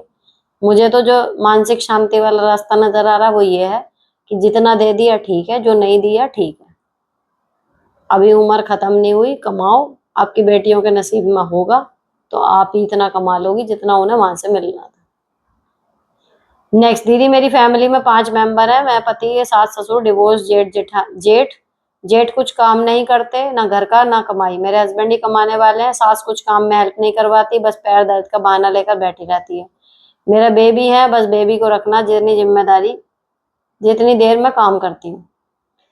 हाँ, तो आपको ये दिख रहा है कि ये 2 जने आपके फालतू में रह रहे हैं और सहयोग कुछ कर नहीं रहे हैं, और कमाई में, खर्चे में हिस्सा उनका हो रहा है। तो इरिटेट हो रहे हो आप, क्योंकि आपको कहीं ना कहीं ये समझ में आ रहा है कि अगर ये दोनों ना होते तो आप एक बेहतर जिंदगी जी पाते। ठीक है ना। अब इसमें ना एक्चुअली आप कुछ कर नहीं सकते, इसमें बोलने का काम आपके पति का है। जिस दिन भी बोलोगे आप या आपके पति, उस दिन झगड़ा होगा। एक आपके पास सोशल प्रेशर आप खुद ले जाओगे कि अरे हमने क्या कर दिया, लेकिन भाई जेठ डिवोर्स्ड ही तो है। शादी टूट गई इसका मतलब कमाओगे नहीं क्या? अब एक आदमी ना काम कर रहा है ना घर का कोई सपोर्ट कर रहा है, जी क्या रहा है, मतलब वो कैसे कर रहा है? अब ऐसे निठल्ले को पालना हमारी जिम्मेदारी कैसे भी नहीं है। फैमिली के नाते भी, फैमिली के नाते सारा कुछ हम ही करेंगे, अगला केवल उस फैमिली के लाभ उठाएगा, जिम्मेदारियां सारी हमारी होंगी। ऐसे परिवार नहीं चलते। अगर इतने गट्स हैं आप में कि इस चीज को रख सको कि भाई ऐसे नहीं होता, परिवार है, 4 लोग हैं, चलो सास बूढ़ी है और जितनी देर आप काम करती हो उतनी देर बच्चे को रख लेती है, सास ससुर की सेवा दुनिया कर रही है, एक्सेप्टेड। लेकिन एक डिवोर्स जेठ है, ठीक है, उसका घर का हम सारा कर रहे हैं, वो कमाई में भी सहयोग नहीं कर रहा, वो घर का भी नहीं कुछ देख रहा, उसको पालने के लिए हम बाध्य नहीं है। तो ये बात रखोगे तो या तो सास पिनर पिनर करके फिर जेठ का साइड लेगी, जो कुछ भी होगा, है ना, दोनों अलग हो जाएंगे, या तो वो होगा, फिर कैसे घर चलेगा, क्या होगा? बात यह है कि कमाना शुरू तो करे वो।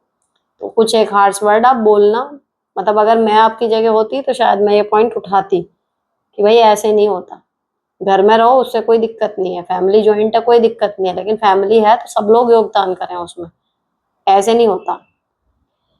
नेक्स्ट, दी मेरी सास ने मुझे बहुत परेशान कर रखा है, बहुत बात अति कर दी है, फिर मैंने उनका धूम तनाना कर दिया और माइंड खराब है, करती बहुत है, बच्चों को भी सुनाती है, हस्बैंड कहते हैं, मैं क्या कर सकता हूँ इसमें, प्लीज सुझाव दीजिए। बोलती भी नहीं, आकर दिखाती है, अकड़ दिखाती है। अगर वो नहीं बोलती तो वो तो बेस्ट है भाई साहब, साइलेंट ट्रीटमेंट। तो मैंने एक बार बताया तो था, जब ऐसा टॉक्सिक आदमी साइलेंट ट्रीटमेंट दे ना तो उसे दुख नहीं उल्टा सुख का जरिया मानो। सब कुछ वो काम करने के लिए आप उस टाइम पे फ्री हो जिसके लिए वो टोकती है।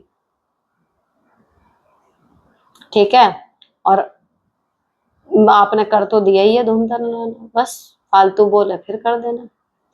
नेक्स्ट, मैम जी क्लासरूम में शोर कर रहे बच्चों पर एक वीडियो बनाएं, टीचर्स के लिए बच्चों को कैसे हैंडल करें प्लीज बताएं। रिप्लाई, देखो क्लास में जब बच्चे शोर कब करते हैं, जब उनके पास करने के लिए कुछ काम नहीं होता। अब आप उनसे उम्मीद रखें कि वो खुद समझदारी से पढ़ाई में ध्यान लगाएं, वो तो हो नहीं पाता। बच्चे हैं, आपको अपना टीचिंग वे जो मुझे समझ में आता है, आपके पढ़ाई पढ़ाने का तरीका वो इतना इंटरेस्टिंग हो कि बच्चा इधर उधर देखे भी तो भी वो ध्यान लगा कर सुनने लगे मैम जी क्या कह रही है। मुझे जो लगता है वो ये तरीका सबसे ज्यादा काम करता है। दूसरी चीज, डिसिप्लिन मेंटेन करने के लिए टीचर को, भैया जैसे माँ होती है ना कि वो ऊपर बैठी है, उसको नीचे तक की आवाजों से पता चल रहा है कि क्या हो रहा है नीचे, 3 मंजिले पे है तो उसे गेट की कुंडी भी पता चल रही है, ऐसा होता है ना, सेम चीज आपको उसी मोड में क्लास में रहना होता है। आपकी क्लास में 40 बच्चे बैठे हैं, आपको पता चलना चाहिए। जैसे ही कोई अलग सी आवाज आती है, एक साथ 40 का फेस देखना पॉसिबल नहीं है, लेकिन जब भी कोई शैतानी होती है, किसी एक कोने से बात आ रही है, कुछ खटपट की आवाजें आ रही है, आप तुरंत उसको कंसिडर करो कि भाई ये क्या हो रहा है, कहाँ से आवाज आ रही है।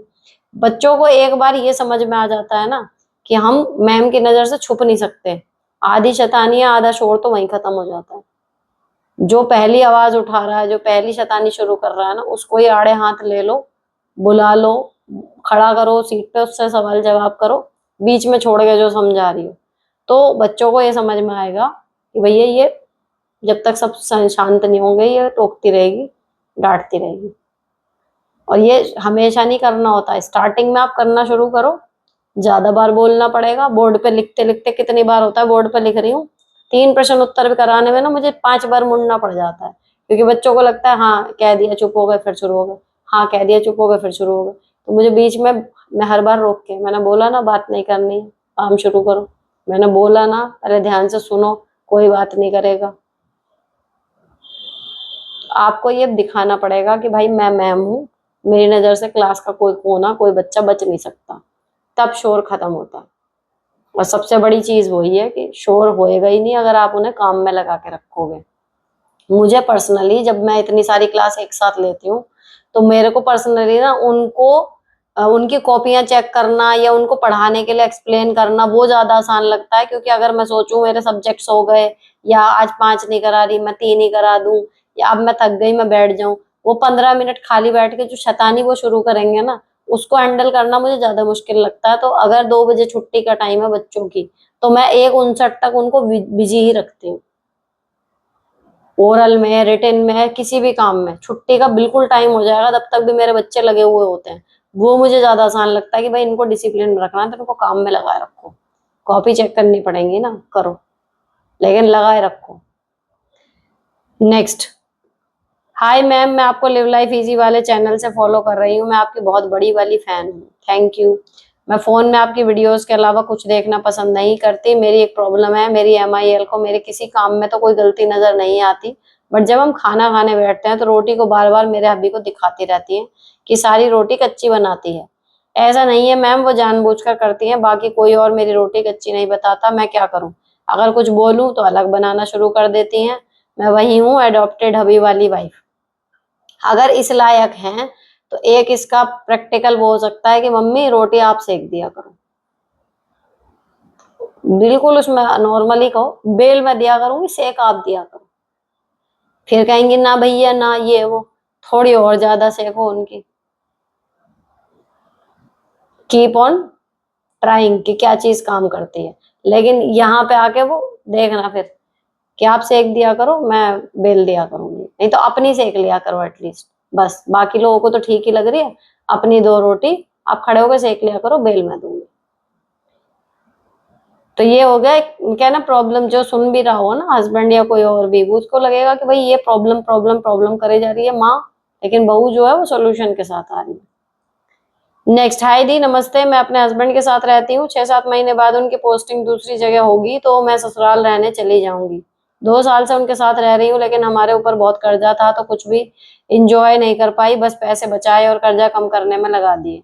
अभी भी कर्जा है लेकिन पैसे बचाते हैं। ससुराल में भी फ्रीडम नहीं है, सास टॉक्सिक है, कुछ एंजॉय नहीं कर पाती, तो मैं कंफ्यूज हूँ कि कर्ज कम करूँ या 6-7 महीने थोड़ा एंजॉय कर लूँ।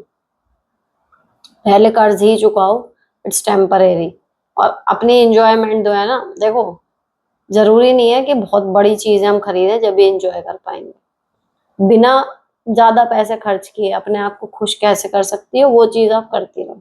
सब मैं एग्जांपल देती हूँ इसका भी। जब हम यहाँ घर में आए थे, हमारा घर बना था, कर्जा था, 100-100 रुपए में बचा रही थी, 100-100 रुपए, 10-20 रुपए भी कहीं पर भी हम एक्स्ट्रा खर्च नहीं कर रहे थे, ना मैं ना मेरे हस्बैंड। अब उसी बीच में बच्चों का 5वां बर्थडे पड़ा, हमारा मन था हम बड़ा मनाएंगे, पैसे ही नहीं है, ठीक है। हमें गाड़ी में दिक्कत होती थी, हम लोग स्कूटी पे चारों लटक के जा रहे हैं, बच्चे बड़े हो रहे थे, नहीं है पैसे, अभी गाड़ी नहीं लेनी। घर सजाने के लिए, फर्नीचर लेने के लिए, सोफा लेने के लिए, वी डोंट हैव मनी। जरूरत की चीजें, फ्रिज, इन्वर्टर, ये सब चीजें जिनके बिना सर्वाइव नहीं कर सकते वो कर ली। अब घर बन गया, सजाना है, तो हम आर्टिफिशियल कुछ भी सजाने की चीजें, प्लांट्स, ये सब भी हम नहीं परचेज कर सकते थे क्योंकि हम कर्जा चुका रहे। तो क्या मैं घर ना सजाऊं? या फिर मुझे कपड़ों का इतना शौक है तो क्या था कि नए कपड़े नहीं लेने, मैंने शॉपिंग ऐप ही अनइंस्टॉल कर रखी थी उस टाइम पे। तो शॉपिंग ऐप मतलब कुछ लेना ही नहीं है, ना लोकल मार्केट से और ना वहां से, क्योंकि ऑलरेडी उससे पहले के जो साल थे उनमें थे इतने कपड़े हमने ले रखे। तो मैंने फिर पुराने कपड़ों को रीयूज करना शुरू करा, या फिर सूट के जो मैंने कपड़े लिए हुए हैं उनसे सूट ना सिल के ड्रेसेस बनानी शुरू करी। वही सब कंटेंट बना justify your blessing with Sunita में, जब स्टार्टिंग की आप वीडियो जाके देखोगे, है ना। शो पीस नहीं है तो मैं कभी अंडे पेंट करके उसकी वो बना रही हूँ शो पीसेस, है ना। टूटी हुई सिरके की बोतल है उसको काट के उसको पेंट करके उससे फ्लावर पॉट बना रही हूँ। मतलब डीआईवाई इतने करती थी क्योंकि कुछ और काम था ही नहीं घर। ये जो एडिटिंग और ये सब 3-3 चैनल चल रहे हैं ये इसीलिए चल रहे हैं क्योंकि इस टाइम पे मैं ये टाइम निकाल लिया करती थी। जॉब और घर ये दोनों मेरे को कभी भी पूरी तरीके से ऑक्युपाई नहीं कर पाए, क्योंकि मेरी जॉब शादी से पहले की लगी हुई है। तो वो मुझे लगता है कि ये तो एक पार्ट ऑफ द लाइफ है, बाकी की चीजें लाइफ अलग है, वो तो एक हिस्सा है ही है। तो उसके बाद घर आया, बच्चे आए, काम बढ़ता गया, लेकिन धीरे धीरे मुझे फिर भी लगा कि मेरे पास टाइम है, एनर्जी है। तो मैं उसमें सारे डीआईवाईज किया करती थी। और जितना भी आप देखते हो ना कि मेरी बेटी मेरे हस्बैंड अब मदद करते हैं, मैं किसी को एक सुई लाने का मौका नहीं देती थी। मैं एक एक काम, छोटे से छोटा, स्कूटी चलाती थी बाहर तक के भी खुद कर लिया करती थी, है ना। तो जैसे जैसे अब इधर का काम बढ़ता जा रहा है उधर मेरे को हेल्प लगती जा रही है, ये हो रहा है। तो आपका जो क्वेश्चन है ना कि भैया ये जो है कि पैसे बचाना है या एंजॉय कर लूं 6-7 महीने, तो कहने की बात ये है कि हम पैसे से खर्च करके ही खुश हों ऐसा जरूरी नहीं है। जब हमारे पास पैसे कम होते हैं तो हम कम पैसे खर्च करके कौन सी चीजें कर सकते हैं जिसमें हम खुशी महसूस करें, उन ऑप्शंस को ढूंढो, फिलहाल उनसे काम चलाओ, लेकिन अभी पैसे बचाती रहो। एक बार कर्जा चुक जाएगा तब असली खुशी आएगी, जब खर्च करोगी ना तो बाद में गिल्ट नहीं होगी। अभी अगर सोच भी लोगी ना 6-7 महीने ये कर लूं वो कर लूं, बाद में गिल्ट ट्रिप पे जाओगे कि भैया बेकार ही खर्च करे बचा लेते, है ना। थोड़ा सोचो, जो बिना पैसे खर्च किए खुशी मिल सकती है उन कामों को करो। नेक्स्ट, मैम प्लीज मेरा कमेंट पढ़ लो प्लीज। मैम मेरे ससुर है नहीं और सास की मेंटल खराब है, मैंने और मेरे हस्बैंड ने घर को संभाल रखा है, मेरी नंद ने मेरे लिए कुछ नहीं किया और रोज कैसी कैसी ना प्रोग्राम में डिमांड करते हैं। तो बताओ, मेरे हस्बैंड का प्राइवेट जॉब है, ससुर के कुछ प्रॉपर्टी कुछ नहीं है, जबकि अब प्रॉपर्टी डीलर थे। बताओ हम उनके डिमांड पूरी करें या नहीं? नहीं, अपनी गुंजाइश बिगाड़ के किसी की डिमांड पूरी नहीं करनी चाहिए। नेक्स्ट, सिंपल कह दो हमारी गुंजाइश नहीं है, शगुन की चीज है, 10 रुपए का भी शगुन होता है, लाख का भी होता है, जितना आपके बजट में आता है आराम से उतना करो। नेक्स्ट, ये लाइस का एक और इलाज बताया इन्होंने, सीताफल, उसके बीज को मिक्सर में बारीक पाउडर बना लो। देखो इतना ना, ये जिनका था ये ऋतु चौहान करके मैसेज दिया है इन्होंने, इस रेमेडी को पढ़ लेना अगर आप कर पाओ, जिनको लाइस की प्रॉब्लम थी। और क्योंकि यहाँ पे मैं पढ़ नहीं रही क्योंकि इतना लंबा कोई नहीं जाएगा, वो लक्ष्मण रेखा वाला तो आसान था तो वो हर कोई कर लेगा।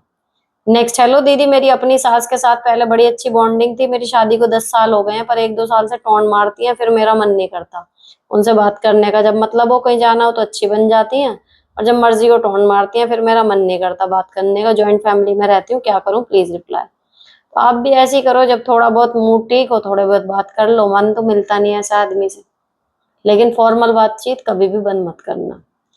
नेक्स्ट, हाय मैम, मैं अपनी बेटी को डॉक्टर बनाना चाहती हूँ, लेकिन जब इवनिंग में 1 आवर के लिए बाहर लेकर जाती हूँ तो वो पढ़ाई में फोकस नहीं कर पाती। अब पढ़ाई के साथ खेलना तो जरूरी है, लेकिन इस केस में क्या करना चाहिए? भाई खेलना जरूरी है, ऐसा नहीं है कि वहां जाएगी तो पढ़ाई में फोकस अभी नहीं कर पा रही, लेकिन करने लगेगी, वो जरूरी है, उसको सीखना होगा वो चीज। नेक्स्ट, नमस्ते दीदी, जब 17-18 साल बाद पति का मूड चेंज हो जाए तब क्या करें? उसे पति पत्नी ना लगे, दुश्मन लगने लगे। अब ऐसा क्या हुआ है, ये बातचीत से एक रास्ता निकाला जाएगा बीच में कि भाई क्या हुआ है ऐसा जो अब ये चीजें चेंज हो गई। और एक दूसरी चीज है, मुझे याद नहीं आ रहा मूवी का नाम, उसमें एक परफेक्ट फैमिली थी, मुझे बिल्कुल याद नहीं आ रहा, है ना। तो उसमें क्या था कि उसके जो फैमिली के पापा थे, समझ लो डैड जो थे उस फैमिली में, वो एक्चुअली गे थे। अब वो बच्चे कैसे हुए? उनकी पत्नी जब आई है ना, तो उन्होंने अपनी असलियत उसके साथ कुछ टाइम बाद शेयर कर दी। तो जैसे अगर कोई लेस्बियन है उसको लड़कों के साथ इनकम्फर्टेबल फील होता है, सेम चीज है अगर कोई गे है तो उसको लड़कियों के साथ इनकम्फर्टेबल फील होता है, वो ओके नहीं है। लेकिन उसकी पत्नी और उसके बीच में एक इमोशनल बॉन्ड था, तो वो एक जिम्मेदारी के तौर पे उन्होंने 2 बच्चों के लिए अपने आपस में रिलेशन बनाए कि ठीक है फैमिली हो जाएगी। एज अ डैड वो बहुत अच्छा था, और पति पत्नी के बीच में पति पत्नी वाला रिश्ता नहीं था, लेकिन ये कि हम एक फैमिली हैं और समाज के तौर पे हम ऐसे रहेंगे, एंड फैमिली चल रही थी। किसी को कोई वो नहीं था, अपने समझौता कर लिया था दोनों ने उस तरीके से।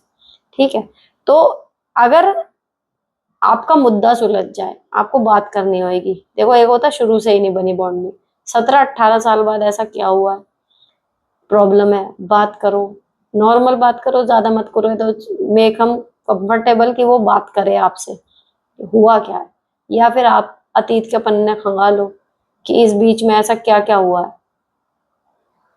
कौन कौन आया आपकी लाइफ में, क्या हुआ है ऐसा जो फीलिंग्स बदल गई। जब तक आपको प्रॉब्लम की जड़ नहीं पता चलेगी तब तक आप इलाज नहीं कर पाओगे।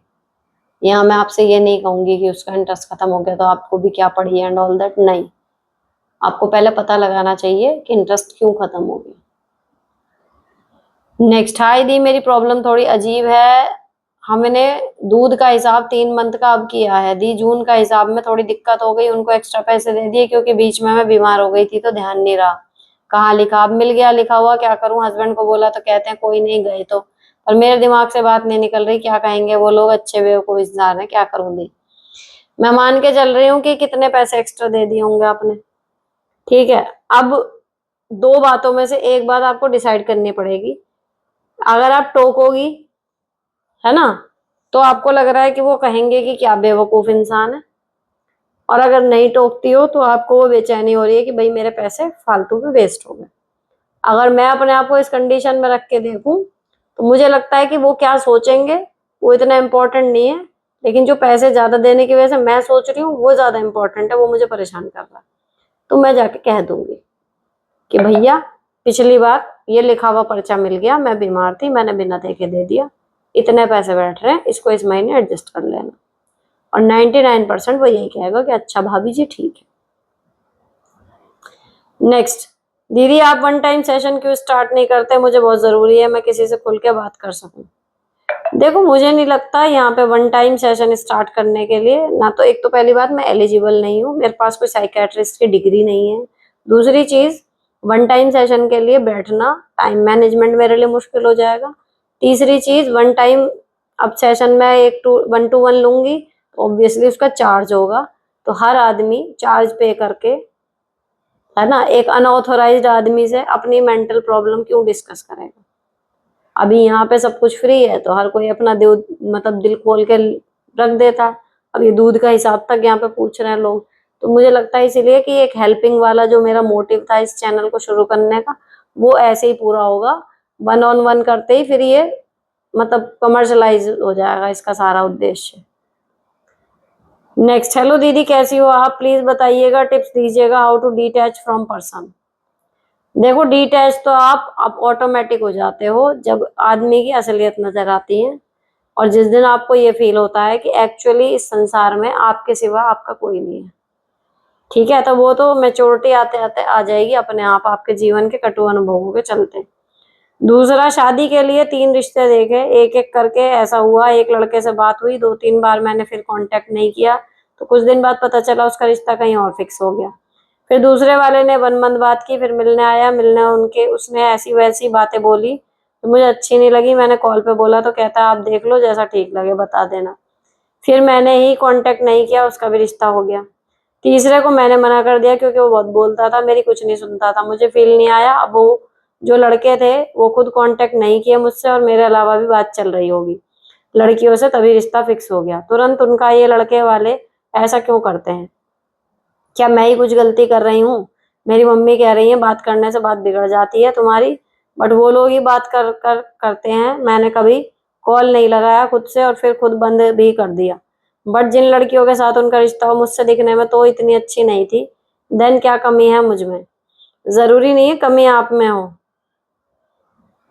कमी उनकी किस्मत में भी हो सकती है, और दूसरी चीज ये है जो आपके लिए बना होगा वो नहीं मिला है आपको अभी तक, इसलिए ये रिश्ते बिगड़ रहे हैं।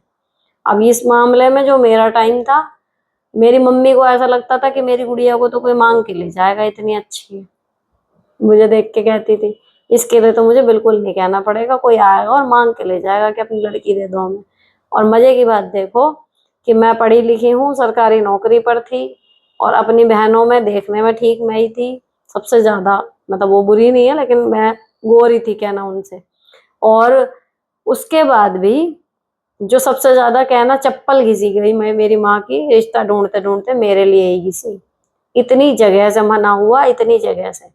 तब मैं भी आपकी तरह ये सोचती थी कि मेरे में कमी है ना। आपने तो बातें कर ली तो ये हो रहा है कि बात करने से छूट गई। हमारा कहीं हाइट का इशू आ रहा है, कहीं दहेज का इशू आ रहा है, कहीं कुछ आ रहा है, कहीं कुछ आ रहा है, मना हो जा रही है। ठीक है। अब उसमें क्या होता है, मेरे को लग रहा था तब कि मेरी किस्मत खराब है, और उनके भी ऐसे होते थे कि मेरे से बात हुई है उसके बाद कहीं और। मेरी कजिन इतनी सारी थी, हम लोग बड़ा परिवार है, मैटरनल भी पैटर्नल भी, तो मेरी कजिन में से किसी ना किसी से उनकी शादियां भी तय हो रही हैं। अब वो, आप तो कह रही हो कि वो आपसे दिखने में अच्छी नहीं है, मैं उस टाइम पे अपने आप को जहां आंकती थी वो लोग मुझसे दिखने में बेटर है, तो मुझे लगता था कि मैं सुंदर नहीं हूँ, इस वजह से मेरी शादी नहीं हो रही है। एंड जो लड़के मुझे देखने आते हैं उनकी शादी मेरी कजिन से हो जाती है।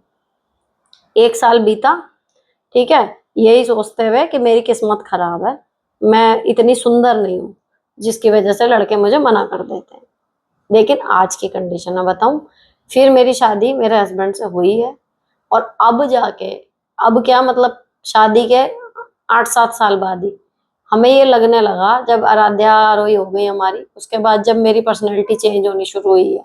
उससे पहले तो मामला खराब ही था मेरा तब भी, लेकिन उसके बाद जब मेरी पर्सनैलिटी चेंज होनी शुरू हुई है 2014 के बाद, बच्चों के बाद, मेरे हस्बैंड खुद एक बार बोले, जब वो लोग सामने आते हैं कुछ होते हैं, कि मतलब मेरे को हंसी आती है। मैंने कहा बताओ कैसे कैसे जलील लड़कों के साथ मम्मा, मेरी मम्मी अरेंज मैरिज के लिए कहाँ कहाँ मेरा रिश्ता ले जाती थी।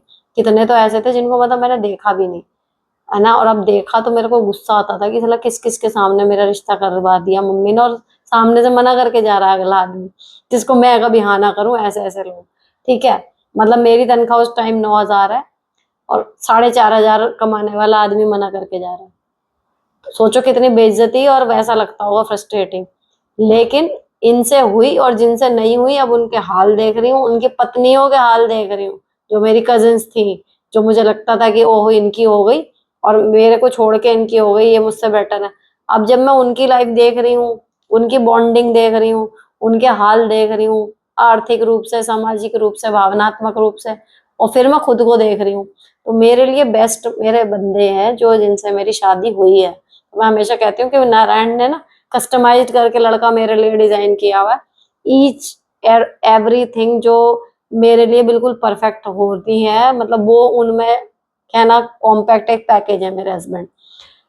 तब मुझे समझ में आता है कि आपको लग रहा होता है आपकी किस्मत खराब है, एक्चुअली जो राइट पर्सन है वो अभी आया ही नहीं है, और जो लोग ऐसे ये छूट छूट के जा रहे हैं, एक्चुअली आपके लिए गलत ही थे, इसलिए जा रहे हैं। तो अभी 3 क्या, मैं आपको कहूँ 30 भी अगर इस तरीके से छूटते हैं, लोड मत लेना, जो आपके लिए बना होगा वो आएगा, वो रहेगा, और उसके साथ आप खुश रहोगे। कहते हैं कि भैया ज्यादा घंघोलने वाले को तो वो मिलते हैं, तो इसलिए ना ज्यादा ना बात मत करो, ये मैं आपकी मम्मी से सहमत हूँ। कॉल पे भी वो बात करे ना, लिमिटेड बात करो, भगवान पे छोड़ दो, फालतू बातें मत करो कि हाँ ये वो ज्यादा जानना। लोग फेक पर्सनैलिटी शो करते हैं यार, स्टार्टिंग में कौन अपनी ओरिजिनलिटी दिखा रहा है। हो सकता है कोई आपसे उस टाइम पे बहुत मीठा बोल के शादी कर भी ले, बाद में पलट जाए, तो बात करने वरने से कुछ नहीं होता, भगवान पे छोड़ दो, जिससे रिश्ता होना होगा क्या हो जाएगा अपने आप। सरेंडर कर दो भगवान के सामने। मैंने तो यही किया था। नेक्स्ट, मैडम नमस्ते, मैं भी जॉब करती हूँ स्पेशल ऑफिस में, एसपी ऑफिस में क्लर्क हूँ। मेरे पास काम ज्यादा होने और नया काम मिलने से काम को सीखने की कोशिश में लोगों से बोलना भूल जाती हूँ, कि कोई मेरे पास भी बात करने नहीं आता, और मैं जाती हूँ थोड़ा बहुत तो इग्नोर करते हैं। मैं क्या करूँ, सभी लेडीज ने मुझसे बात करना बंद कर दिया ऑफिस में, जबकि मैंने कुछ किया ही नहीं, बस अपने काम में बिजी रहती हूँ। वो हो जाता है, लोगों को लगता है ज्यादा कमेरी हो रही है, ज्यादा घमंडी हो रही है, लेकिन पता है, दोनों ही चीजें बैलेंस करके चलना चाहिए। ये आदत मेरे अंदर भी है कि मैं काम में लग जाती हूँ ना, तो मुझे होश नहीं रहता कि आसपास वाले लोग भी थोड़ा, उनको भी, तो मैं बीच में फिर चश्मा उतार के 2-3 मिनट मतलब अब मैं पर्पजली बात कर लेती हूँ। तो वो जरूरी है, आप भी कर लिया करो। जाके मत करो, अब तो बात थोड़ी बिगड़ गई है तो वो नहीं इतनी जल्दी आपको एक्सेप्ट करेंगे, लेकिन कीप ऑन ट्राइंग। हेलो दी, मेरी प्रॉब्लम यह है कि मैं आपके वीडियो देखकर मोटिवेट होकर काम भी करने लगी हूँ, बट जब काम खत्म हो जाता है तो फ्री होने के बाद रील्स देखने लगती हूँ, और 1-2 घंटे कैसे चले जाते हैं पता ही नहीं चलता। इन की प्रॉब्लम है बट मैं नहीं निकाल पा रही, इस कारण चिड़चिड़ भी बहुत हो रही है, बच्चों पर गुस्सा निकाल देती हूँ अगर मेरे मोबाइल देखते टाइम वो बीच में डिस्टर्ब करते हैं, तो प्लीज मुझे बताएं कि ये कैसे ठीक करूं। एक तो ना, जो अकाउंट्स आपको ज्यादा इन्वॉल्व कर लेते हैं लेकिन आपके काम का कंटेंट कुछ नहीं है, उसको अनफॉलो कर दो, ठीक है। और दूसरा, फोन में ना अलार्म लगा लो। एक नियम बनाओ कि इंस्टाग्राम जब चलाने बैठोगी उससे पहले टाइमर लगा लो क्लॉक में, फोन में। तो जैसे ही आधा घंटा 1 घंटा जो भी आपको लगता है कि इतना तो चलता है, वो फोन जोर से बजेगा, तब आपके पास होगा एक मौका कि आप डिसाइड कर पाए। ट्राई करो, अगर अंदर से इच्छा है तो जरूर कर लोगे। Next, hi Sunita ma'am, first of all very happy for work and blessing. मेरी बड़ी सास की बेटी आई हुई है 6 महीनों से, उसकी बेटी है 1.5 साल की और मेरी बेटी है 2 साल की। मेरी बेटी जो भी चीज खेलती है उसको भी वही चाहिए। दोनों बच्चे हैं फिर भी मैं अपने बेटी को ही उसे खिलौने को हटाकर दूसरा दे देती हूँ। नंद की बेटी है वही दे देती हूँ जिसके लिए रोती है। एक ही चीज को लेने के लिए दोनों लड़ रही थी, दूसरी नंद आई, वो उसकी बेटी को लेकर जाने लगी तो वो रोने लगी। तब उसकी माँ बोली कि जब तुम्हारे गाली देकर बोली देने का दम नहीं है तो दिखाती क्यों है। मैं फिर भी अपनी बेटी को ही बोल रही थी कि दे दो बेटा, वो छोटी बहन है ना, पर है तो बच्चे ही, मानी नहीं। फिर तुरंत ही उसके रूम के तरफ लेकर जाने लगी तो मेरी नंद भगा दी मेरी बेटी को कि दिखाना नहीं इधर, और गुस्से में बोली अपने भाई को कि जा यही सेम लेकर दे। वो लेकर आया भी, फिर भी उसकी बेटी मेरी बेटी को ही का ही चाहिए उसे। 6 महीने से मैं उसको इग्नोर कर रही हूँ, बात भी नहीं करती, फिर भी वो मौका ढूंढती है लड़ने का। अभी और रहेगी 6 महीने, मैं कैसे करूं। मेरे बच्चे कुछ भी खेल नहीं पाते, रूम में भी जगह नहीं है कि वह खेलने। हस्बैंड को बताया, सब तो बोले जाने दो, दिमाग नहीं है उसको। अब बताओ, 3 बच्चों की माँ है, अकल कम है उसको। ये तो बस खाली फोकट का भिड़ रही थी ना। बोली घुसा कर रख ले, दिखाना नहीं है। और उसकी बेटी मुझसे इतना घुल मिल गई है, भागकर मेरे पास ही आ जाती है। मेरे रूम में तो उसको डांट के मार के ले जाती है।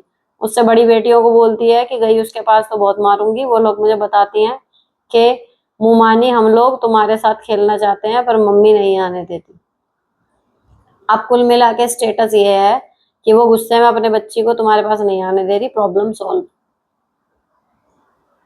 ठीक है। और अपने बच्चों का खिलौने, 6 महीने बहुत लंबे होते हैं, उनमें से जितने वो छोड़ सकते हैं उन्हें लेके पलंग में डाल दो। बाकी अगर नहीं छोड़ पाते तो कमरे में ही खिलवाओ, उसे बोल दो बेटा कलेश होएगा तू यहीं बैठ के खेल ले। जैसे ही वो आए छोटी, तो अपना सामान रख दियो, एक पेटी वहां पर तैयार रखो, ठीक है। क्या ना, कलेश होता है। अगर आपका बच्चा नहीं भी समझ पाता, कि यही कह दो कि फिर मुझे, मैं छोटी बहन को दे दूंगी। अगर तुमने उसे दिखाया फिर वो रोती है, समझाओगे समझ जाएगी, ऐसा नहीं है। नेक्स्ट, और दूसरी चीज पता है, छोटे बच्चों की मेमोरी इतनी लंबी चौड़ी नहीं होती है। अभी हमने सीटेट में ही पढ़ा, अगर आप उसके सारे खिलौने एक एक दो दो करके हटाना शुरू कर दोगी ना, उसको याद भी नहीं आने के। तो आप उसके पास से भी, अपने बेटी के पास से खिलौने हटा हटा के पलंग में डालना शुरू कर दो। एक एक दो दो करके, सारे मत हटाओ, धीरे धीरे कम हो जाएंगे। ये भी कर सकती हूँ। नेक्स्ट, मैम मुझे आपसे एक सजेशन चाहिए। आज से 1 साल पहले तक मैं बहुत एक्टिव हुआ करती थी, 4:30 उठकर एक्सरसाइज, मेडिटेशन, बुक रीड करके बच्चों को स्कूल भेज के खुद भी स्कूल चली जाती थी, और रात में भी मैं बुक रीड करती थी, जर्नल, टू डू लिस्ट सब करती थी। पर अब कुछ नहीं हो पा रहा, पता नहीं क्यों। ना सुबह उठा जा रहा है ना ही कुछ और, उस वजह से सब काम बिगड़ रहे हैं। क्या करूं, मेरी एज 36 है, क्या ये एज का कुछ है? एज का कुछ नहीं होता, मुझे लगता है। एक देखो, डिसिप्लिन का, ये सेम चीज मेरे साथ भी हो रही है आजकल। जितनी विल पावर और जितने डिसिप्लिन से मैं अपने आप को कंट्रोल करके रखती थी, मैं उतना नहीं कर पा रही। लेकिन मेरे साथ है एज वाला चक्कर ही। बट ये ना, एक होता है, मुझे जो लगता है कि आप जब लगातार कई साल तक इस तरीके से जीते हैं, फिर अगर उसके बदले में आपने कुछ अचीव ना किया, तो वो कहीं ना कहीं वो सेंस ना डाउन होने लगती है। उसके बाद ना वो चीज फॉलो करने का, अपने आप को थोड़ा सा पुश करने का मन नहीं करता। यू नीड अ मोटिवेशन, और फिर या फिर इतने साल जो किया है उसके बदले में आपको कुछ मिले। अब चाहे वो कहीं से आपको कोई रिकॉग्नाइजेशन मिले या आपको कोई अप्रेजल मिले, कुछ भी है, फिर आप लग जाते हो दोबारा काम पे कि नहीं मुझे करना। कोई सामने वाला अगर आके कहे कि अरे प्रीति हम तो आपके ऊपर ही डिपेंड थे, आप नहीं करोगे ऐसे तो क्या करेंगे, आपको मिल जाएगा मोटिवेशन करने का। तो ये होता है मे बी कि कोई उस चीज को कंसिडर नहीं कर रहा, आप लॉस्ट फील कर रहे हो, इसलिए फिर कुछ करना तो है नहीं, कुछ हो तो रहा नहीं। एक आ जाती है, भले हम वो बोल नहीं रहे, दिमाग में सोच नहीं रहे, लेकिन एक सेंस आ जाती है इस तरीके की। तो या तो अब उसमें कुछ नया जोड़ लो, या फिर जो उस टाइम पे आप फॉलो करती थी, उस टाइम के अपने कुछ अचीवमेंट्स हैं, उनको आपने फोटो रील्स जिसके माध्यम से भी रखा हो वो देख लो। सब कुछ एक साथ ठीक करने की कोशिश मत करो, ट्राई करते रहो सब कुछ ट्रैक पे रखने की। फिलहाल ऐसा लगेगा कि आप लगातार भाग रहे हो लेकिन फिर भी पूरा नहीं हो रहा, पूरा नहीं हो रहा, बट धीरे धीरे फिर जो भी अगर फिजिकल मेंटल जो भी रीजन है ना, व्यस्त रहने से वो खत्म हो जाएगा, फिर आप करने लगोगे। ठीक है। नेक्स्ट, दीदी जी मैंने आपसे जीने का तरीका सीखा है, कठिन परिस्थितियों से भी निकल जाती हूँ। बहुत अच्छा लगा मुझे सुनकर। नेक्स्ट, हाय मैम, आपकी वीडियो में लोग पूछते हैं ना कि घर के सारे काम करने के लिए तो अगर वो खाना अच्छा बना लेते हो तो वेज और नॉन वेज, तो क्लाउड किचन एक ऑप्शन है उनके लिए, क्लाउड किचन के बारे में सर्च कर लें, शायद उनकी कुछ हेल्प हो जाए। लव यू दी। ये वो है कि घर से काम करना चाहते हैं, कमाना चाहते हैं, उसके लिए उन्होंने सजेस्ट करा है क्लाउड किचन। मुझे इसके बारे में डिटेल नॉलेज नहीं है, आप लोग सर्च करना चैट जीपीटी पे, गूगल पे, आपको सारी इन्फॉर्मेशन मिल जाएगी। सिर्फ और सिर्फ एक क्वालिटी चाहिए, आपके कुकिंग वेज या नॉन वेज अच्छी होनी चाहिए। नेक्स्ट, हेलो दी, आप बहुत अच्छे हो, मैं वही हूँ जिसकी नंद दिमाग से थोड़ी सही नहीं है, उसने बहुत परेशान किया मुझे। पति को कहा था मैंने कि किसको इसको बहन के पास भेजो, वो कुछ नहीं बोलते, ऐसा सब कुछ मैं करती हूँ फिर भी बहुत ज्यादा बद्दुआ देती है। मेरे दिमाग में हर टाइम किसकी परेशानी रहती है, बेटियां भी छोटी हैं, मेरी सेहत भी खराब हो रही है, कोई नहीं समझता, पति भी नहीं। लगातार कहती रहो, क्योंकि अगर आप कहोगी नहीं तो किसी को पता नहीं चलेगा, काम हो रहा है, सब मजे में रहेंगे। लगातार कहते रहो कि भैया 6 महीने बहन के यहाँ भेज दो, 6 महीने हम रख लेंगे। और रही बात यह कि वो लगातार बद्दुआ देती है, देखो जब आदमी का दिमाग सही जगह पे नहीं है और वो अपने काम खुद नहीं कर पाता ना, तो ये हर एक के साथ होता है कि वो अक्सर जो उसकी सेवा कर रहा होता है उसे ही दे रहा होता है गाली। लेकिन उसकी गाली पे बिल्कुल ध्यान मत दो, वो फलेंगी नहीं, वो बद्दुआ फलेंगी नहीं, क्योंकि वो अपने दिमाग में नहीं है, अभी सेंसेस में नहीं है। आप उसकी सेवा कर रहे हो, उसका पुण्य आपको मिलेगा, भले वो मुंह से कुछ भी कह रहा है। नेक्स्ट, मैं आपका वीडियो कुछ दिन से सुनकर अच्छा लगता है, बहुत अच्छा काम कर रहे हो, keep it up, thank you ji. Next, hello ma'am, आपसे बहुत कुछ सीखने को मिलता है। मेरा क्वेश्चन है कि जो लोग सोशल होते हैं वो अपने को सुपीरियर समझते हैं, जो थोड़े इंट्रोवर्ट या जिनके ज्यादा सोशल सर्कल ना हो उन्हें घमंडी प्राउडी की कैटेगरी में रख देते हैं, ऐसा क्यों है मैम? उनका कहने का वो है, आजादी है, आजाद देश के निवासी हैं। हम पे डिपेंड करता है हम अपने बारे में क्या फील कर रहे हैं। और दूसरी चीज ये है, घमंडी एंड ऑल दैट, पहला इंप्रेशन पड़ गया, लेकिन अगर किसी की जरूरत के टाइम पे आप खड़े हो, जहाँ खड़े होने का मौका है, जहाँ मदद करने का मौका है, अगर आप वहां पर खड़े हो, तो वो जो सोशल सर्कल वाला हा हा हु इधर उधर मैं सबको जानता हूँ वो वाला आदमी कहीं स्टैंड नहीं करता। आप ज्यादा बात नहीं करते, कुछ नहीं करते, लेकिन एक्चुअल में किसी की जरूरत के टाइम पे आप काम आ गए ना, आपकी इमेज उससे कहीं ज्यादा स्ट्रांग है। कहीं भी पूछ लेना, 10 जगह तारीफ उसकी नहीं होती मिलेगी, आपकी होती मिलेगी कि भैया वो वैसे नहीं फालतू बोलती, लेकिन ये वैसे ये सब जगह हाँ वो है, करता किसी का काम नहीं।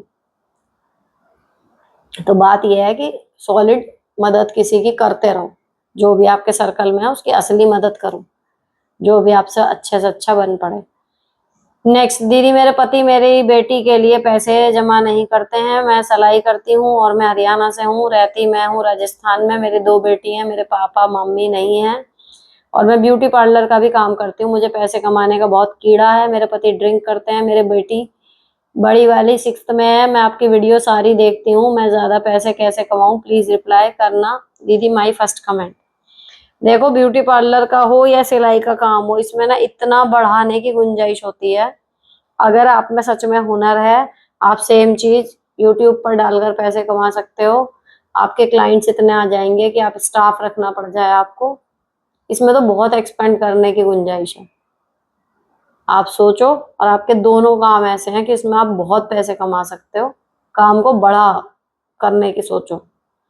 नेक्स्ट, हाय दी, बहनों की परेशानियां एक साइड रखकर मैंने अपने बच्चों के साथ जो डेली में हो रहा है, क्या वो सही है? मैं सरकार की इस व्यवहार से बहुत दुखी हूँ। आप भी क्या कहना चाहती हैं इस बारे में? मैंने बता दिया, इस पे बात हो गई।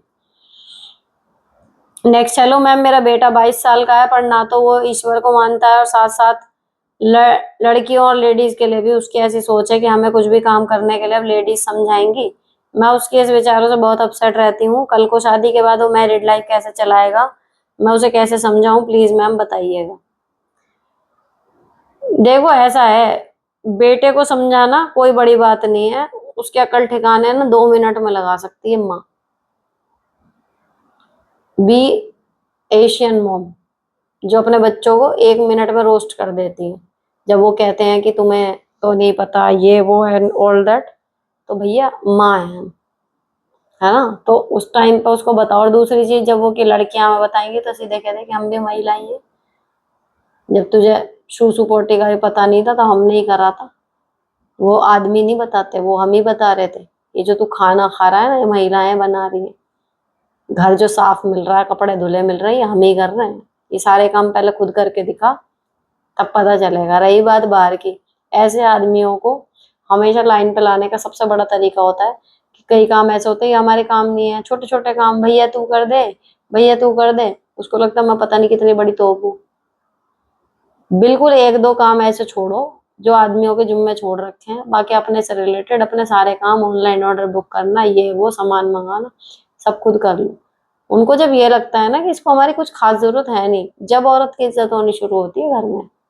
जब तक ये लगता है ना कि छोटे छोटे काम के लिए भी ये तो हम पे डिपेंड है, गई आपकी इज्जत। करके वो ही देंगे, काम सारे उनसे करा लोगी, लेकिन उनको एक बार करके, 2 बार करके ये बता दो कि आपको आता है करना, तब इज्जत करेगा। अगर आपकी इज्जत नहीं करेगा, ऑब्वियसली फिर वो बीवी को भी ऐसे ही हाँकेगा। तो उसकी शादी से पहले उसका दिमाग ठिकाने पे लगा ही दो, अपने आप को काबिल बना के। नेक्स्ट, उससे फालतू के काम बताने बंद करो। जो जो छोटे छोटे काम उसके पास लेके जाती होंगी वो खुद करना शुरू करो, और घर के काम उससे करवाना शुरू करो, जब उसे पता चलेगा कि औरतें क्या करती हैं। नेक्स्ट, मैम, सास और ननद अलग रहती हैं। ऊपर वाले पोर्शन में ननद डिवोर्स हो गया है। ननद और मेरी बॉन्डिंग अच्छी है। अभी मैं 2 मंथ के बाद दोनों से बोली हूँ हस्बैंड के कहने पर। क्या मैंने सही किया? ठीक है, बिना तोड़े अगर नॉर्मल वो है, पहले जैसी बात तो हो नहीं पाती है, लेकिन हाय हेलो मुंह क्या बोल कहना सबसे रखो, बेस्ट रहता है। नेक्स्ट, जब हम ट्रिप से आते हैं तो जो थकान होती है वो कैसे मिटाएं? You doing good job, keep it up. भैया कोई थकान नहीं होती अगर आप अपना सफर के टाइम पे ना बैठने का पोस्चर ठीक रखो। जैसे आप नॉर्मल बैठते हो ना घर में, ऊपर नीचे पैर पूर करके, सफर में कभी ऐसे मत बैठो। कितना ही लंबा सफर हो, बिल्कुल सीधे बैठो, आराम से पैर सीधे रख के नीचे। बिल्कुल ये जो हम पलोथी वलोथी लगा के बैठ गए, टेढ़े हो गए, मेढ़े हो गए, इस थकान उससे होती है। जितना सीधा बैठोगे उतनी थकान कम होगी, नोट करके देख लेना। और दूसरी चीज यही है कि रात को अगर रुक के नींद मिल गई है तो थकान नहीं होगी। अब बस वाली ट्रिप पे जब हम जाते हैं रात को नींद नहीं मिलती, वहां से आके होती है कस के थकान, लेकिन हो गई हो गई, अब क्या करें। रात को 2:30-3 बजे आ रहे हैं, सुबह फिर जा रहे हैं अपने ऑफिस निकल के। चक्कर वही है कि सीधे बैठो, कंफर्टेबल फुटवेयर पहनो, सीधे बैठो, तो थकान नहीं होती। नेक्स्ट, हेलो मैम, मेरे भाई की शादी में काफी हंगामा हुआ था। फैब में शादी हुई थी, मैं शादी के बाद मायके नहीं गई। दादी जी एक्सपायर हो गए थे जून में, मैं 2-3 घंटे के लिए गई थी उस टाइम पे। पति ने मायके में रुकने नहीं दिया। नवंबर में भाभी की डिलीवरी डेट है, मम्मी बोल रही है हेल्प कराने आना है। पता नहीं पति जाने देंगे या नहीं। मेरे दोनों बच्चों के टाइम पर मम्मी ने ही काम किया था 2 मंथ तक, क्या करूं? जब वो टाइम आएगा उससे पहले ही अपने पति का थोड़ा सा माइंड मेकअप करना शुरू कर देना कि मम्मी ऐसे ऐसे कह रही हैं। फिर वो कहेंगे नहीं, तो तुम अपना याद दिलाना कि देखो दोनों बच्चों के टाइम पे मम्मी आई थी, उतारने के लिए तो जाना ही पड़ेगा एहसान। ये कह के करोगे तो शायद मान जाएंगे।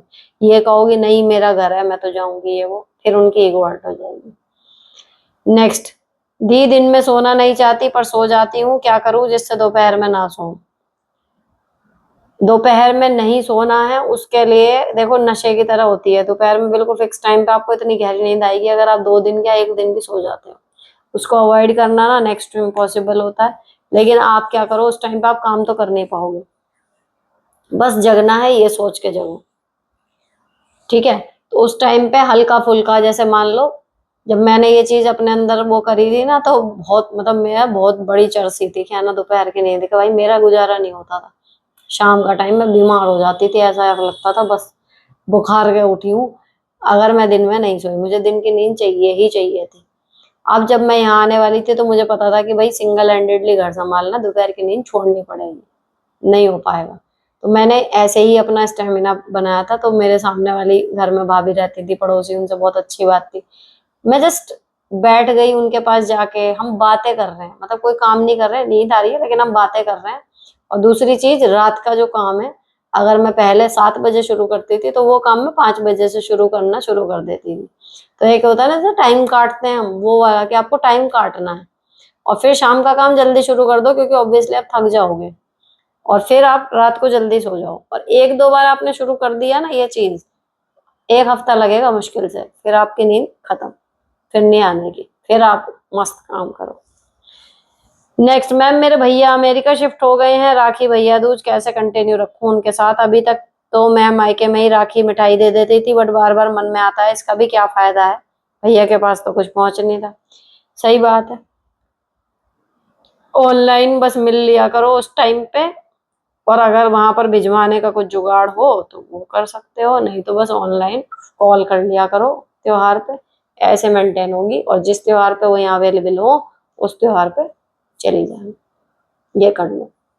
तो ये थे एपिसोड 220 के जवाब। आई होप आपको अच्छे लगे होंगे, सेटिस्फैक्टरी लगे होंगे। अगर आपको वीडियो पसंद आए, किसी और के काम की लगे, तो लाइक और शेयर जरूर कर देना। सब्सक्राइब कर लो अगर अभी तक नहीं किया है, और बेल आइकन प्रेस कर देना ताकि जब भी नई वीडियो आए तो आपको नोटिफिकेशन मिल जाए। मिलती हूँ आपसे अगले एपिसोड में। Till then bye bye, stay beautiful and sorted always.